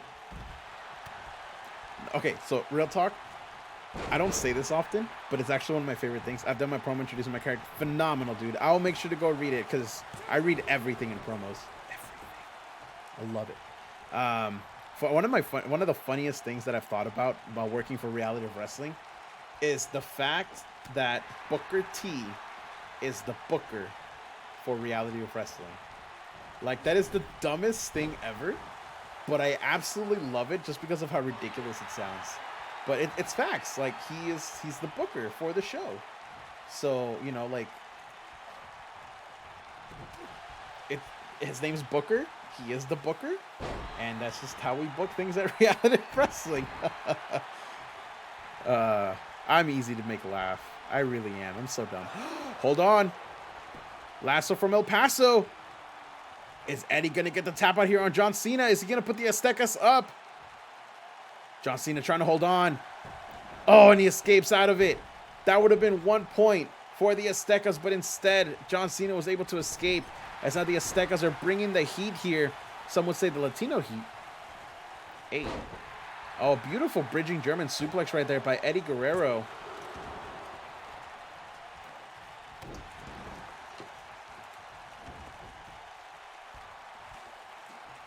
I just got mad deja vu when you said that about Booker. You're welcome. You are welcome. It's now Eddie Guerrero. Oh, just folds John Cena in half. Now, the Aztecas have been doing a really fantastic job over the last 4 minutes to keep John Cena away from his team. We saw Booker get involved a little bit earlier, but keeping your team away from everybody else in the WSSL is how you win this match, and especially how you win this season. So the Aztecas are employing a beautiful strategy here to keep John Cena away from the rest of his break bread teammates. But hold on, as I say that, I don't know anything about WWE. This is where I learned. Oh, hey, awesome. Hey, here's the thing, too. This may be a wrestling channel in WWE, but ultimately, we're more of a role-playing community. Think of it like a gigantic game of Dungeons and Dragons, where you put in a character and you role-play as that character. So if you like that kind of stuff, you are in the right place, Jex, and I appreciate you being here. Yeah, you're right, Cassius. The Three Amigos connect, but John Cena was able to still get up back into his feet. And now drops the fist right there. 5-knuckle shuffle. Oh, it's Eddie Guerrero, though. Kick John Cena in the head, and these two just countering back and forth. As now we have seen 5 minutes of John Cena being in this matchup. Break Bread needs to go for a tag here because we saw the Aztecas already go for a tag as Triple H is no longer in this matchup. And instead, it's Eddie Guerrero. But now, John Cena sends him to the corner. This could be where we see the first tag.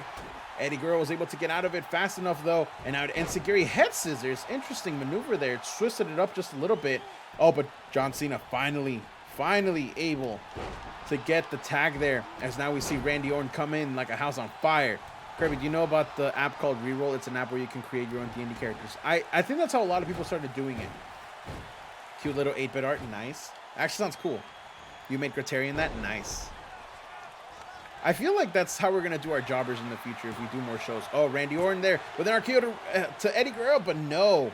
Eddie Guerrero able to stay in this. And now an elbow to the gut right there to Randy. Oh, and a beautiful high drop kick from Eddie Guerrero to Randy Orton. Now Randy's got Eddie. Fall away slam over to the corner. Eddie stumbling a little bit to try and get back up to his feet, using the ropes for leverage as Randy Orton continues the assault, not letting up one bit. Break bread. This is going to be the best opportunity for them to try and get back into this matchup, as now it looks like the roles have reversed, and John Cena was once getting beat up by everybody on the Aztecas, but now it looks like Eddie Guerrero is the one that needs to get the tag as Randy Orton plants him soon. There it is, and he busts him open. You need new jobber? It's simple. Book Cole Quinn. Charlie, you're a team manager in season 2. Why didn't you get Cole Quinn if you love him so much? Just saying. Just saying. Because I needed Rusev. My uncle saw John Cena IRL and said he was a big boy. Yeah, John Cena's massive. I haven't actually... Wait, I feel like I've seen John Cena before, like once at a show or something. But yeah, no, John Cena's massive. Like, there's a reason the dude, like, was such a big star. Let's just say that. It's also because he's, like, super charismatic and super entertaining. Yeah. We're 7.5 minutes into this matchup, y'all, and still no eliminations on either side. Randy Orton, big clothesline to Eddie Guerrero on the outside. Now, fighting on the outside, I don't know who it benefits most at this current point. As we see Macho Man right there on the bottom part of the ring. Doesn't John bench like insane numbers? I'm pretty sure he does. I think the only person that benches more than him in the WWE, from what I've heard, is Big E. And Big E's like stupid strong. Him and Otis. Oh, so then you met Triple H. That's awesome. I'd love to meet Triple H. Like, if I ever legitimately got to meet Triple H and just pick his brain about wrestling stuff, I'd love that. Hey, Poopkin234, thank you so much for being here. I appreciate you. What's up, what's up, what's up? Welcome in, welcome in. Still got 12 minutes to go in this matchup, y'all. Hey, thank you so much for that follow, Poopkin. In case you're interested in what we're doing here today, this is a spin-off series for our regular show. That's the rule set right there, in case you're curious about how it's all working. Hey, thank you so much for the 100 biddies, Asher Draken. Thank you so much. I appreciate that. Our regular EFED show is on Saturdays and Sundays, Poopkin. So we kind of do a whole lot of, little bit of special events. This is our intro in case you're curious about the EFED as well. It's only a 60-second video if you want to go check that out real quick. And if that interests you, this is our Discord right here. If you want to join us, get a character made for you and everything, and it'd be really cool. Cool. My friend is from the same town the Cena's from West Newbury. How do I still remember? I have so much like random knowledge in my head from everything WWE. It's insane. I know way too much, and it's kind of scary. But I guess that's what happens when you watch wrestling for 16 years nonstop. What's the follow sound say? Here, hold on. Let me pull it up because Raymondo sent it to me. I have literally everything pinned. Follower, welcome to CWL. That's what it says. Welcome to CWL. But yeah, Azure Dragon, thank you so much for being here, dude, and thank you so much for the 100 bits. I appreciate you very, very much. Apparently, the Cena family is pretty well known in general in the town. I believe that. I heard the same. I've actually heard the same. So that absolutely makes a lot of sense.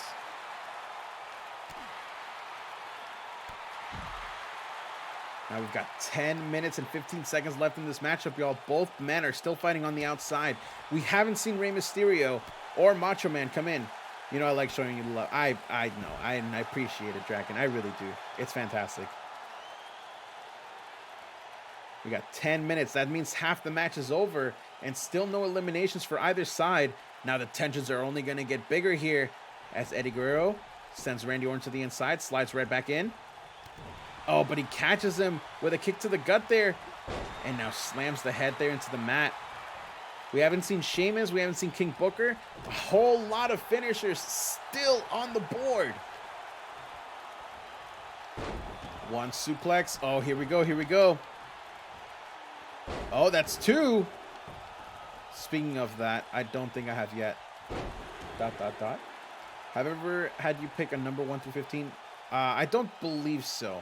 I had one person do that to me, and it was Running Tree. It's very Eddie to bleed this much this quickly. Is it though? It's more Ric Flair. Because Eddie, from what I saw, I don't think Eddie really bled that much.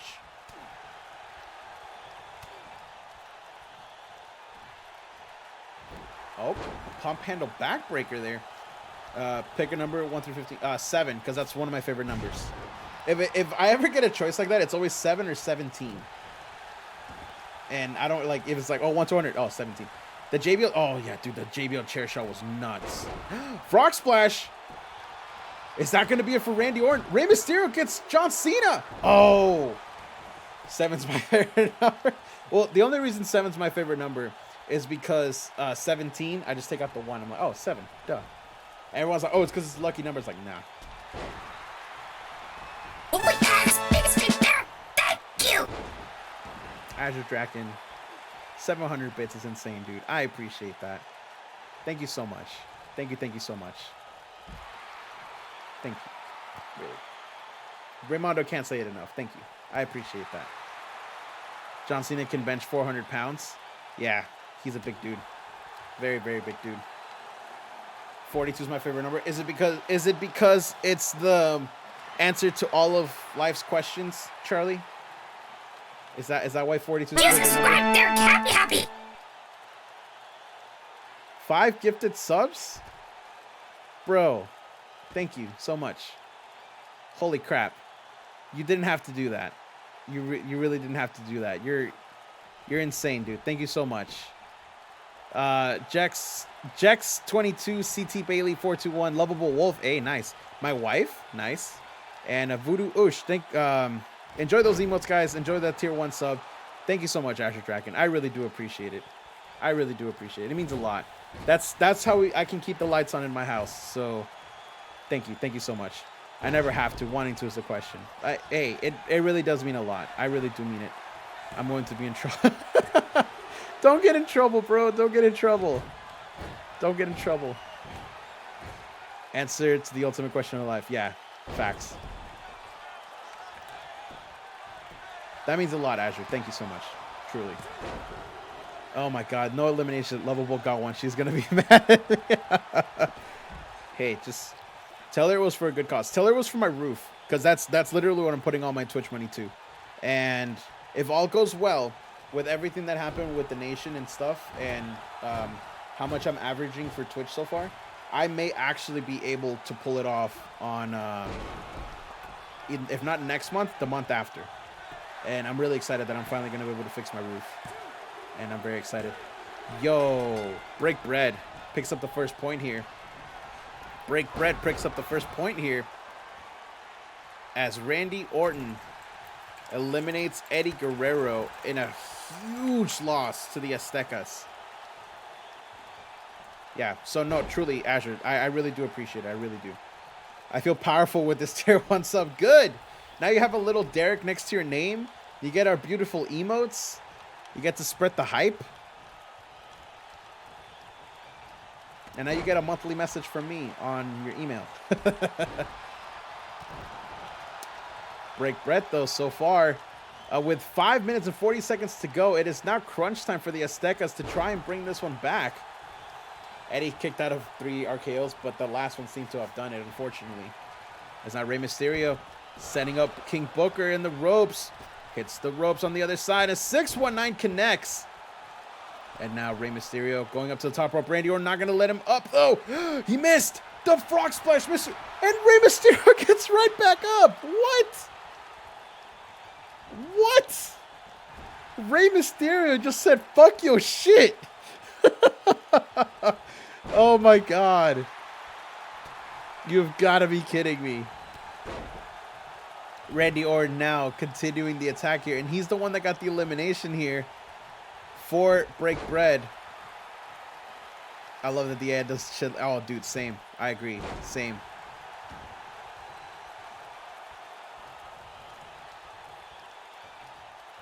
Oh. Now attack to King Booker. Now, we still haven't seen Sheamus from Break Bread. That may actually be the hidden gem for this team here. And now a half Boston Crab. Is this going to take out the King? But no, King Booker able to flip over and kick off Rey Mysterio. As now Rey Mysterio Rolls out. Oh, and as King Booker was just playing a little bit with the crowd. A sunset flip powerbomb connects. Rey Mysterio not going for the pinfall. Maybe a little bit too exhausted to do so. That's not Rey Mysterio. Gets a tag. Macho Man Randy Savage is in. And Booker able to counter whatever he was going for and turns it into a clothesline. 4 minutes on the clock. Now the Aztecas have to turn it up here. Booker misses. Savage has got Booker up on the shoulders. Lets him hang on the top rope. Randy Orton slides back in. But, oh, misses with that knee to the back. It looked like Sheamus was going to go for the tag. The first time we would have seen Sheamus in this matchup. But it looked like it wasn't meant to be a beautiful spine buster by Booker. As that continues the assault to the back of the leg. And now it looks like Booker is ready to do something big here. Is this going to be the second elimination from Break Bread? Booker with the scissors kick. It looked like Triple H is getting the referee's attention, but that may have not been enough. Randy Savage has been eliminated. And Booker, King Booker, gets the second elimination for Break Bread. Oh my God, he's going to go for it again. A scissors kick to Rey Mysterio. Oh my God, King Booker is just taking no prisoners. And Rey Mysterio able to kick out. We've got 3 minutes left. Oh, Booker knew that he had to take out Triple H from the equation. As now Booker is going to continue here. Randy didn't do anything this much. Yeah, it's unfortunate. But 2.5 minutes left. This looks, with Break Bread in pure control of this matchup, this looks like a very bleak situation for the Aztecas. It really does. Mysterio sends Booker over to the corner. A high forearm. 2 minutes on the clock. Triple H staggering a little bit. It seems like he was really affected by that attack by Booker. As Rey Mysterio tells Booker to get up. Flip a Houston hangover into a Hurricane Rana. This is how we saw him eliminate Shawn Michaels last week. Has he just eliminated Booker like this? It looks like not, because Randy Orton is going to get involved. He takes out the ref and breaks up the pinfall. And 90 seconds on the clock. May have actually just done it. With the referee down, this looks very bleak. I'm really going to be Kirby from last season. I told you, dude. I told you. I went with the nationality thing too, and it cost me. Learn from my mistakes.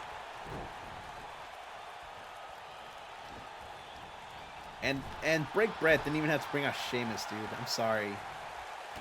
It's always unfortunate to see happen. It really is.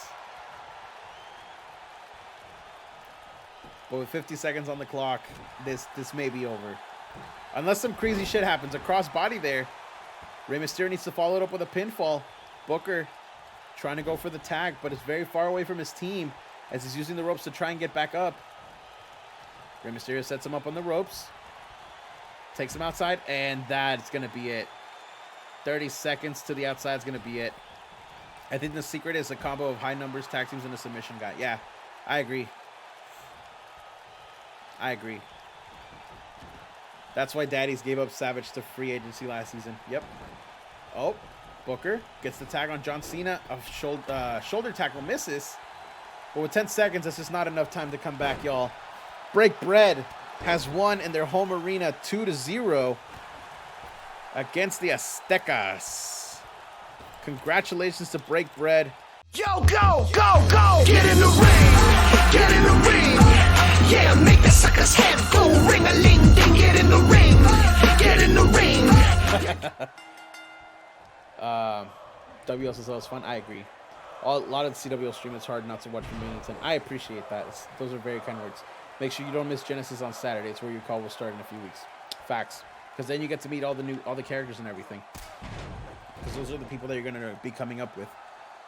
Excited to see how DDP and Jake the Snake go. Facts. The movie I Am Legend took place in the year 2021, and the zombies were a byproduct of vaccine gone wrong.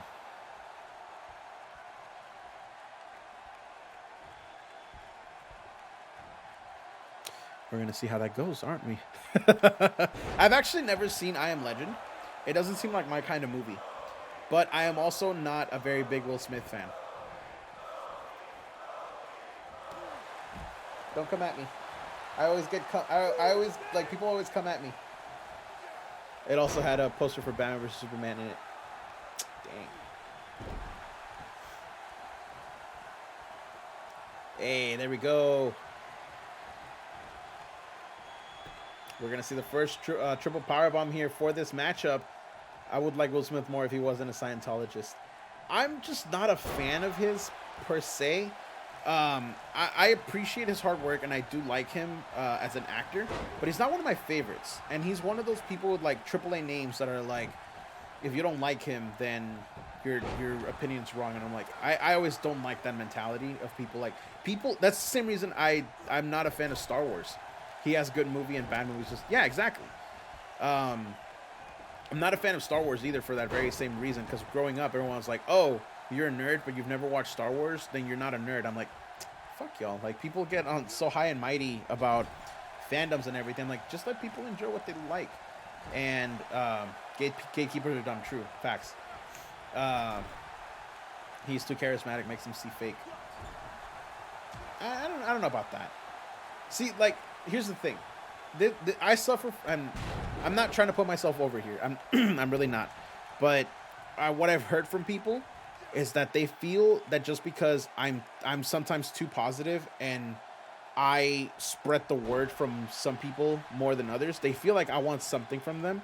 But that's not the case. I just really like showing people love that I think deserve it. And I've heard this from a lot of people. People say that I'm too positive and I show too much love, therefore I'm fake and my love means nothing.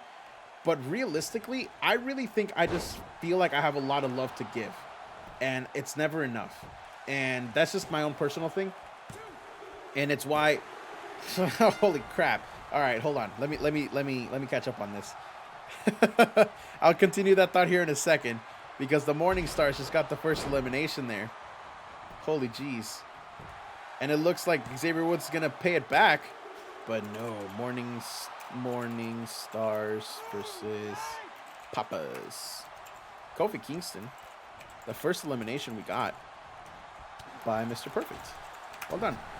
Clearly not enough power, positivity, facts. But yeah, like, people, I've heard in the past that people think that I always want something out of showing support for people. And I'm like, no, I just really enjoy what they do.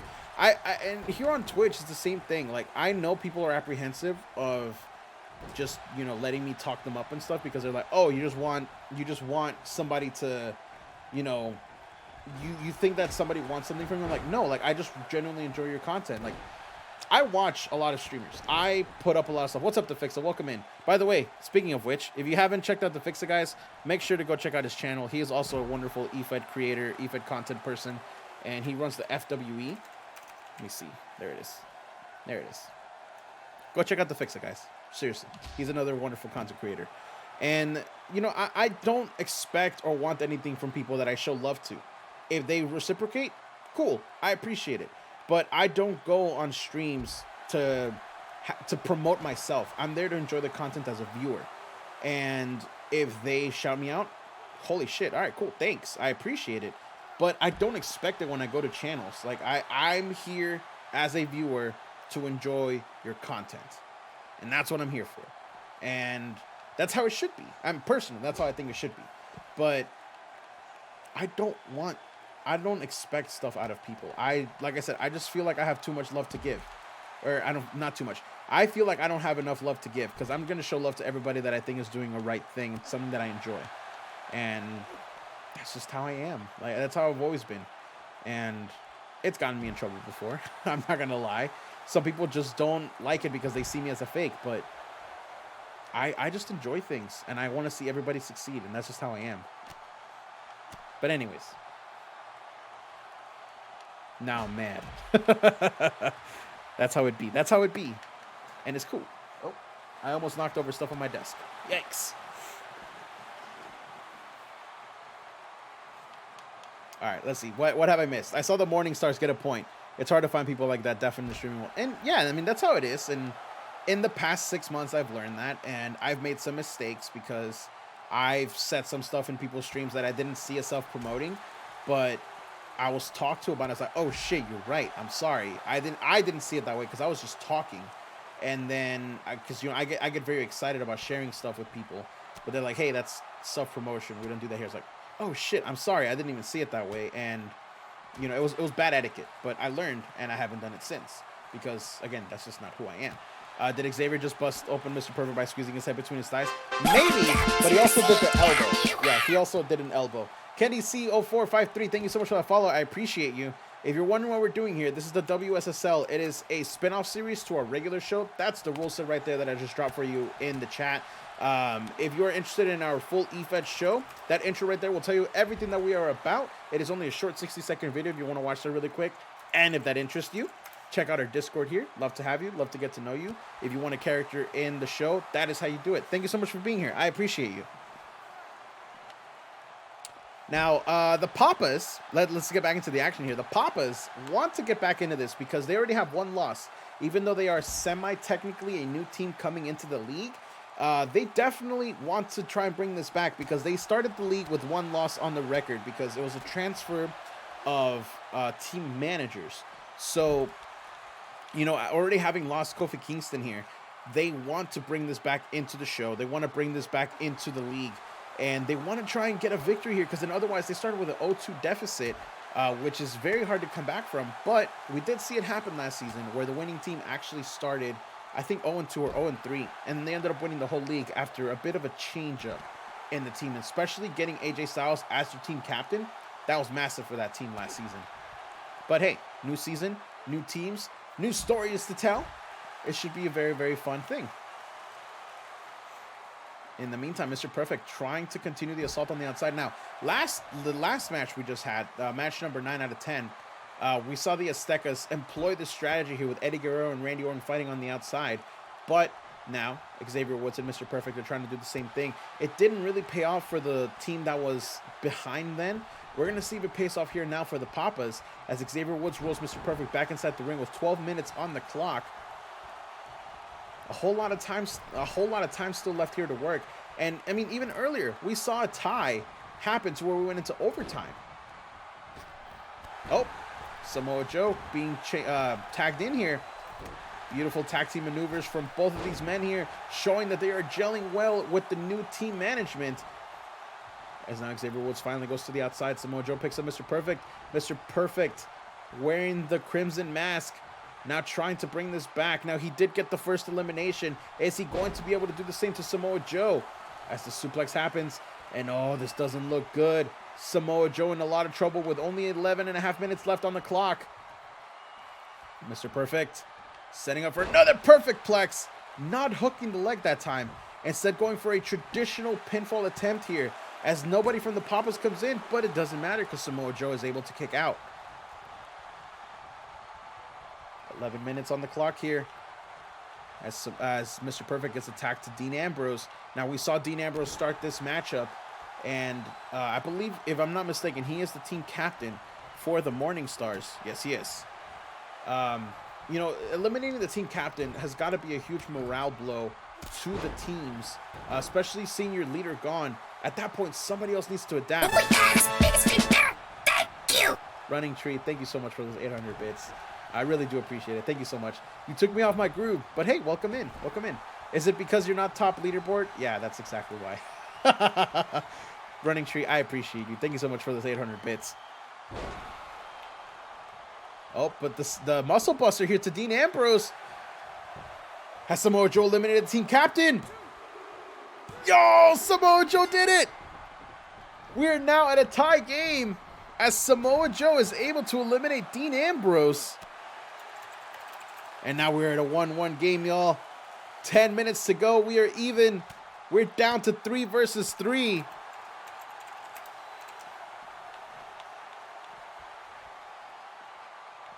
They're still not the top. Are they not? Because on here it says they have 900 versus your 800 on the leaderboard.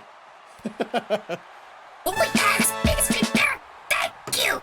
Oh my God. Azure Draken. Thank you so much for the 1,000 bits, dude. Holy crap. 1,000 bits is a lot. I appreciate you so much. Thank you so much. Please don't start a war with Tree. Please don't start a war with Tree. Oh my god. Running Tree, thank you so much for 1100 bits. Jesus Christ. Oh my god. Azure Dragon, thank you so much for 500. Stop it! Stop it! No fighting in my chat. No fighting in my chat. I appreciate the bits, but stop it. Oh my god, y'all are nuts. Thank you. Thank you so much. I appreciate y'all. I really do.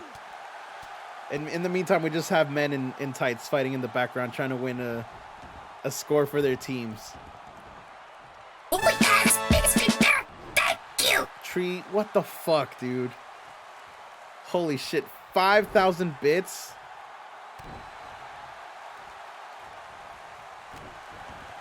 What the fuck? Tree, you're nuts. Like, you're actually crazy, dude. That's not necessary, but I appreciate you. You know, I'm not gonna lie. Like, this actually hits hard. There you go, Tree. You won. This actually hits.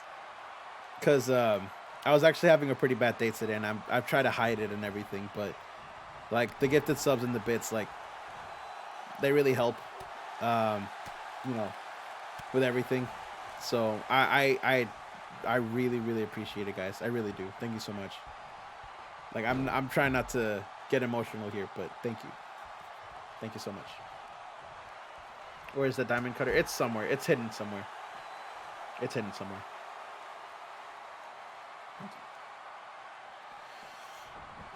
All right, let's do this. We're back. We're back in the show. We're back in the show. We got this. Hey, lovable, what's up? Thank you so much. Thank you so much for being here. It's got to come out of nowhere. The diamond cutter, probably. Never fight the sugar daddy. Facts.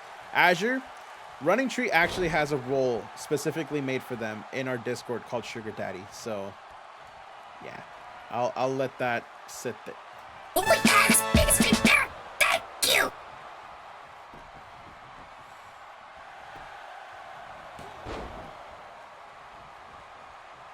Azure, why? Azure, holy shit. Bruh. 5,000 bits is nuts, dude. Jesus Christ. Y'all are crazy. I appreciate y'all, but y'all are crazy.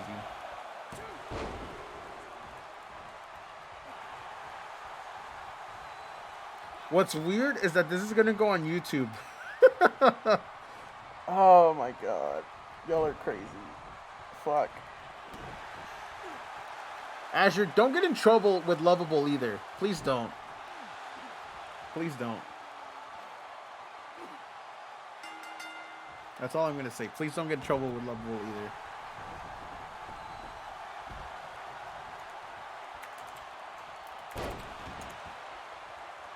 God, who was that? Mr. Perfect, which we just got. Oh my god. Y'all are nuts. I've lost track of what's going on. I just know that I heard the bell and I looked up. Y'all are nuts, y'all. Jesus Christ. Thank you so much for the 1,000 bits, Running Tree. Will I be in trouble for making a stay back? Maybe that roof will come. Dude, you're not kidding. You're not. Like, we're close. We're close. And, like, I put this out on social media earlier. Like, it turns out that I didn't get the job. I thought I did. Because that's what they told me. They said they were going to call me for my first day. But I got a call that told me otherwise. So now I'm back to trying to make this be my full-time thing. I have the mentality that I want to make this my full-time thing. And I still have faith that it's going to happen one day. But, like, all the subs and bits today, like, they, like, just flipped my day around. So I really do appreciate that, guys. I really do. Like, I really do. It's crazy. It really is. And y'all are crazy. Thank you. Hey, Chaotic, there's nothing to apologize for, dude.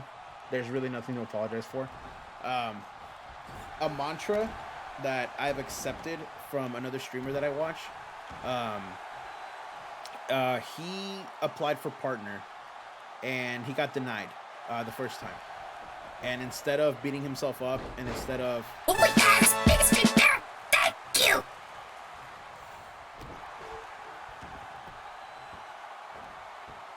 Jesus Christ, Asher. Why? Why? Oh my God. If y'all are trying to break me, you're not gonna make me cry on stream. I promise. But I appreciate it. 5,000, another 5,000 bits. That's nuts. Thank you so much. But Chaotic, yeah, there's nothing to apologize for because again, the streamer friend that I watch, he applied for partner, got denied, and instead of sulking, instead of being like, hey, what did I do wrong and stuff like that, he said, it's fine because we go again. We go again. So I've accepted that as my mantra. I'm just saying, we go again. So, oh God.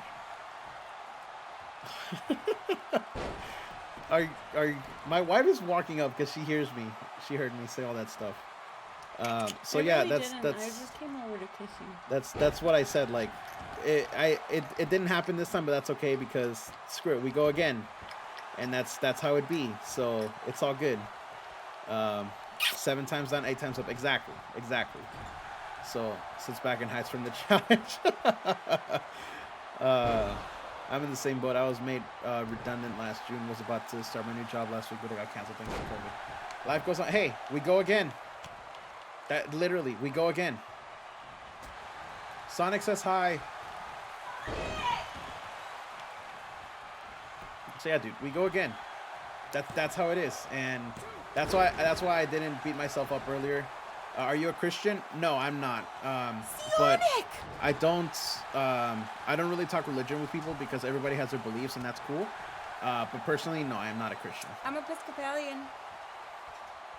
They're running give up. I don't know. I'm pretty sure they're waiting for you to not be here so they can reclaim their crown. But hey, it looks like the Papas were... Oh my God, thank you!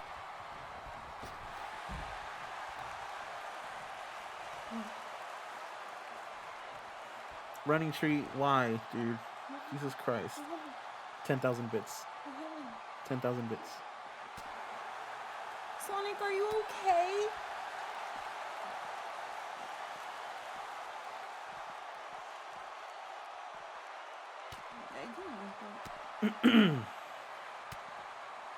Bruh. I fell asleep and missed my match. You won. You won 2-0, dude. You won 2-0. But hey, I'm glad that you're able to fall asleep, Sonic. I really am. And I hope you're doing better, dude. Running tree, what the hell, dude? Natalia says hi. Hello. You're feeling better now? That's awesome, Sonic. I'm glad to hear that. Yes, that was big enough.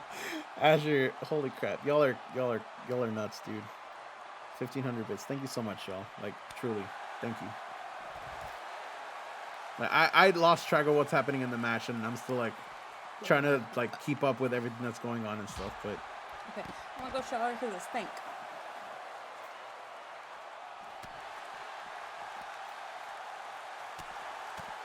Oh my God, King Rick, what the hell? Bro, why? Oh my God. Y'all are nuts. I appreciate the support, guys. I really do appreciate the support, y'all. What's up, the only 1, 2, 3, 4, 5? I know that something good happened when he starts crying. Go, go, go! Get in the ring! Get in the ring! Yeah, make the sucker's head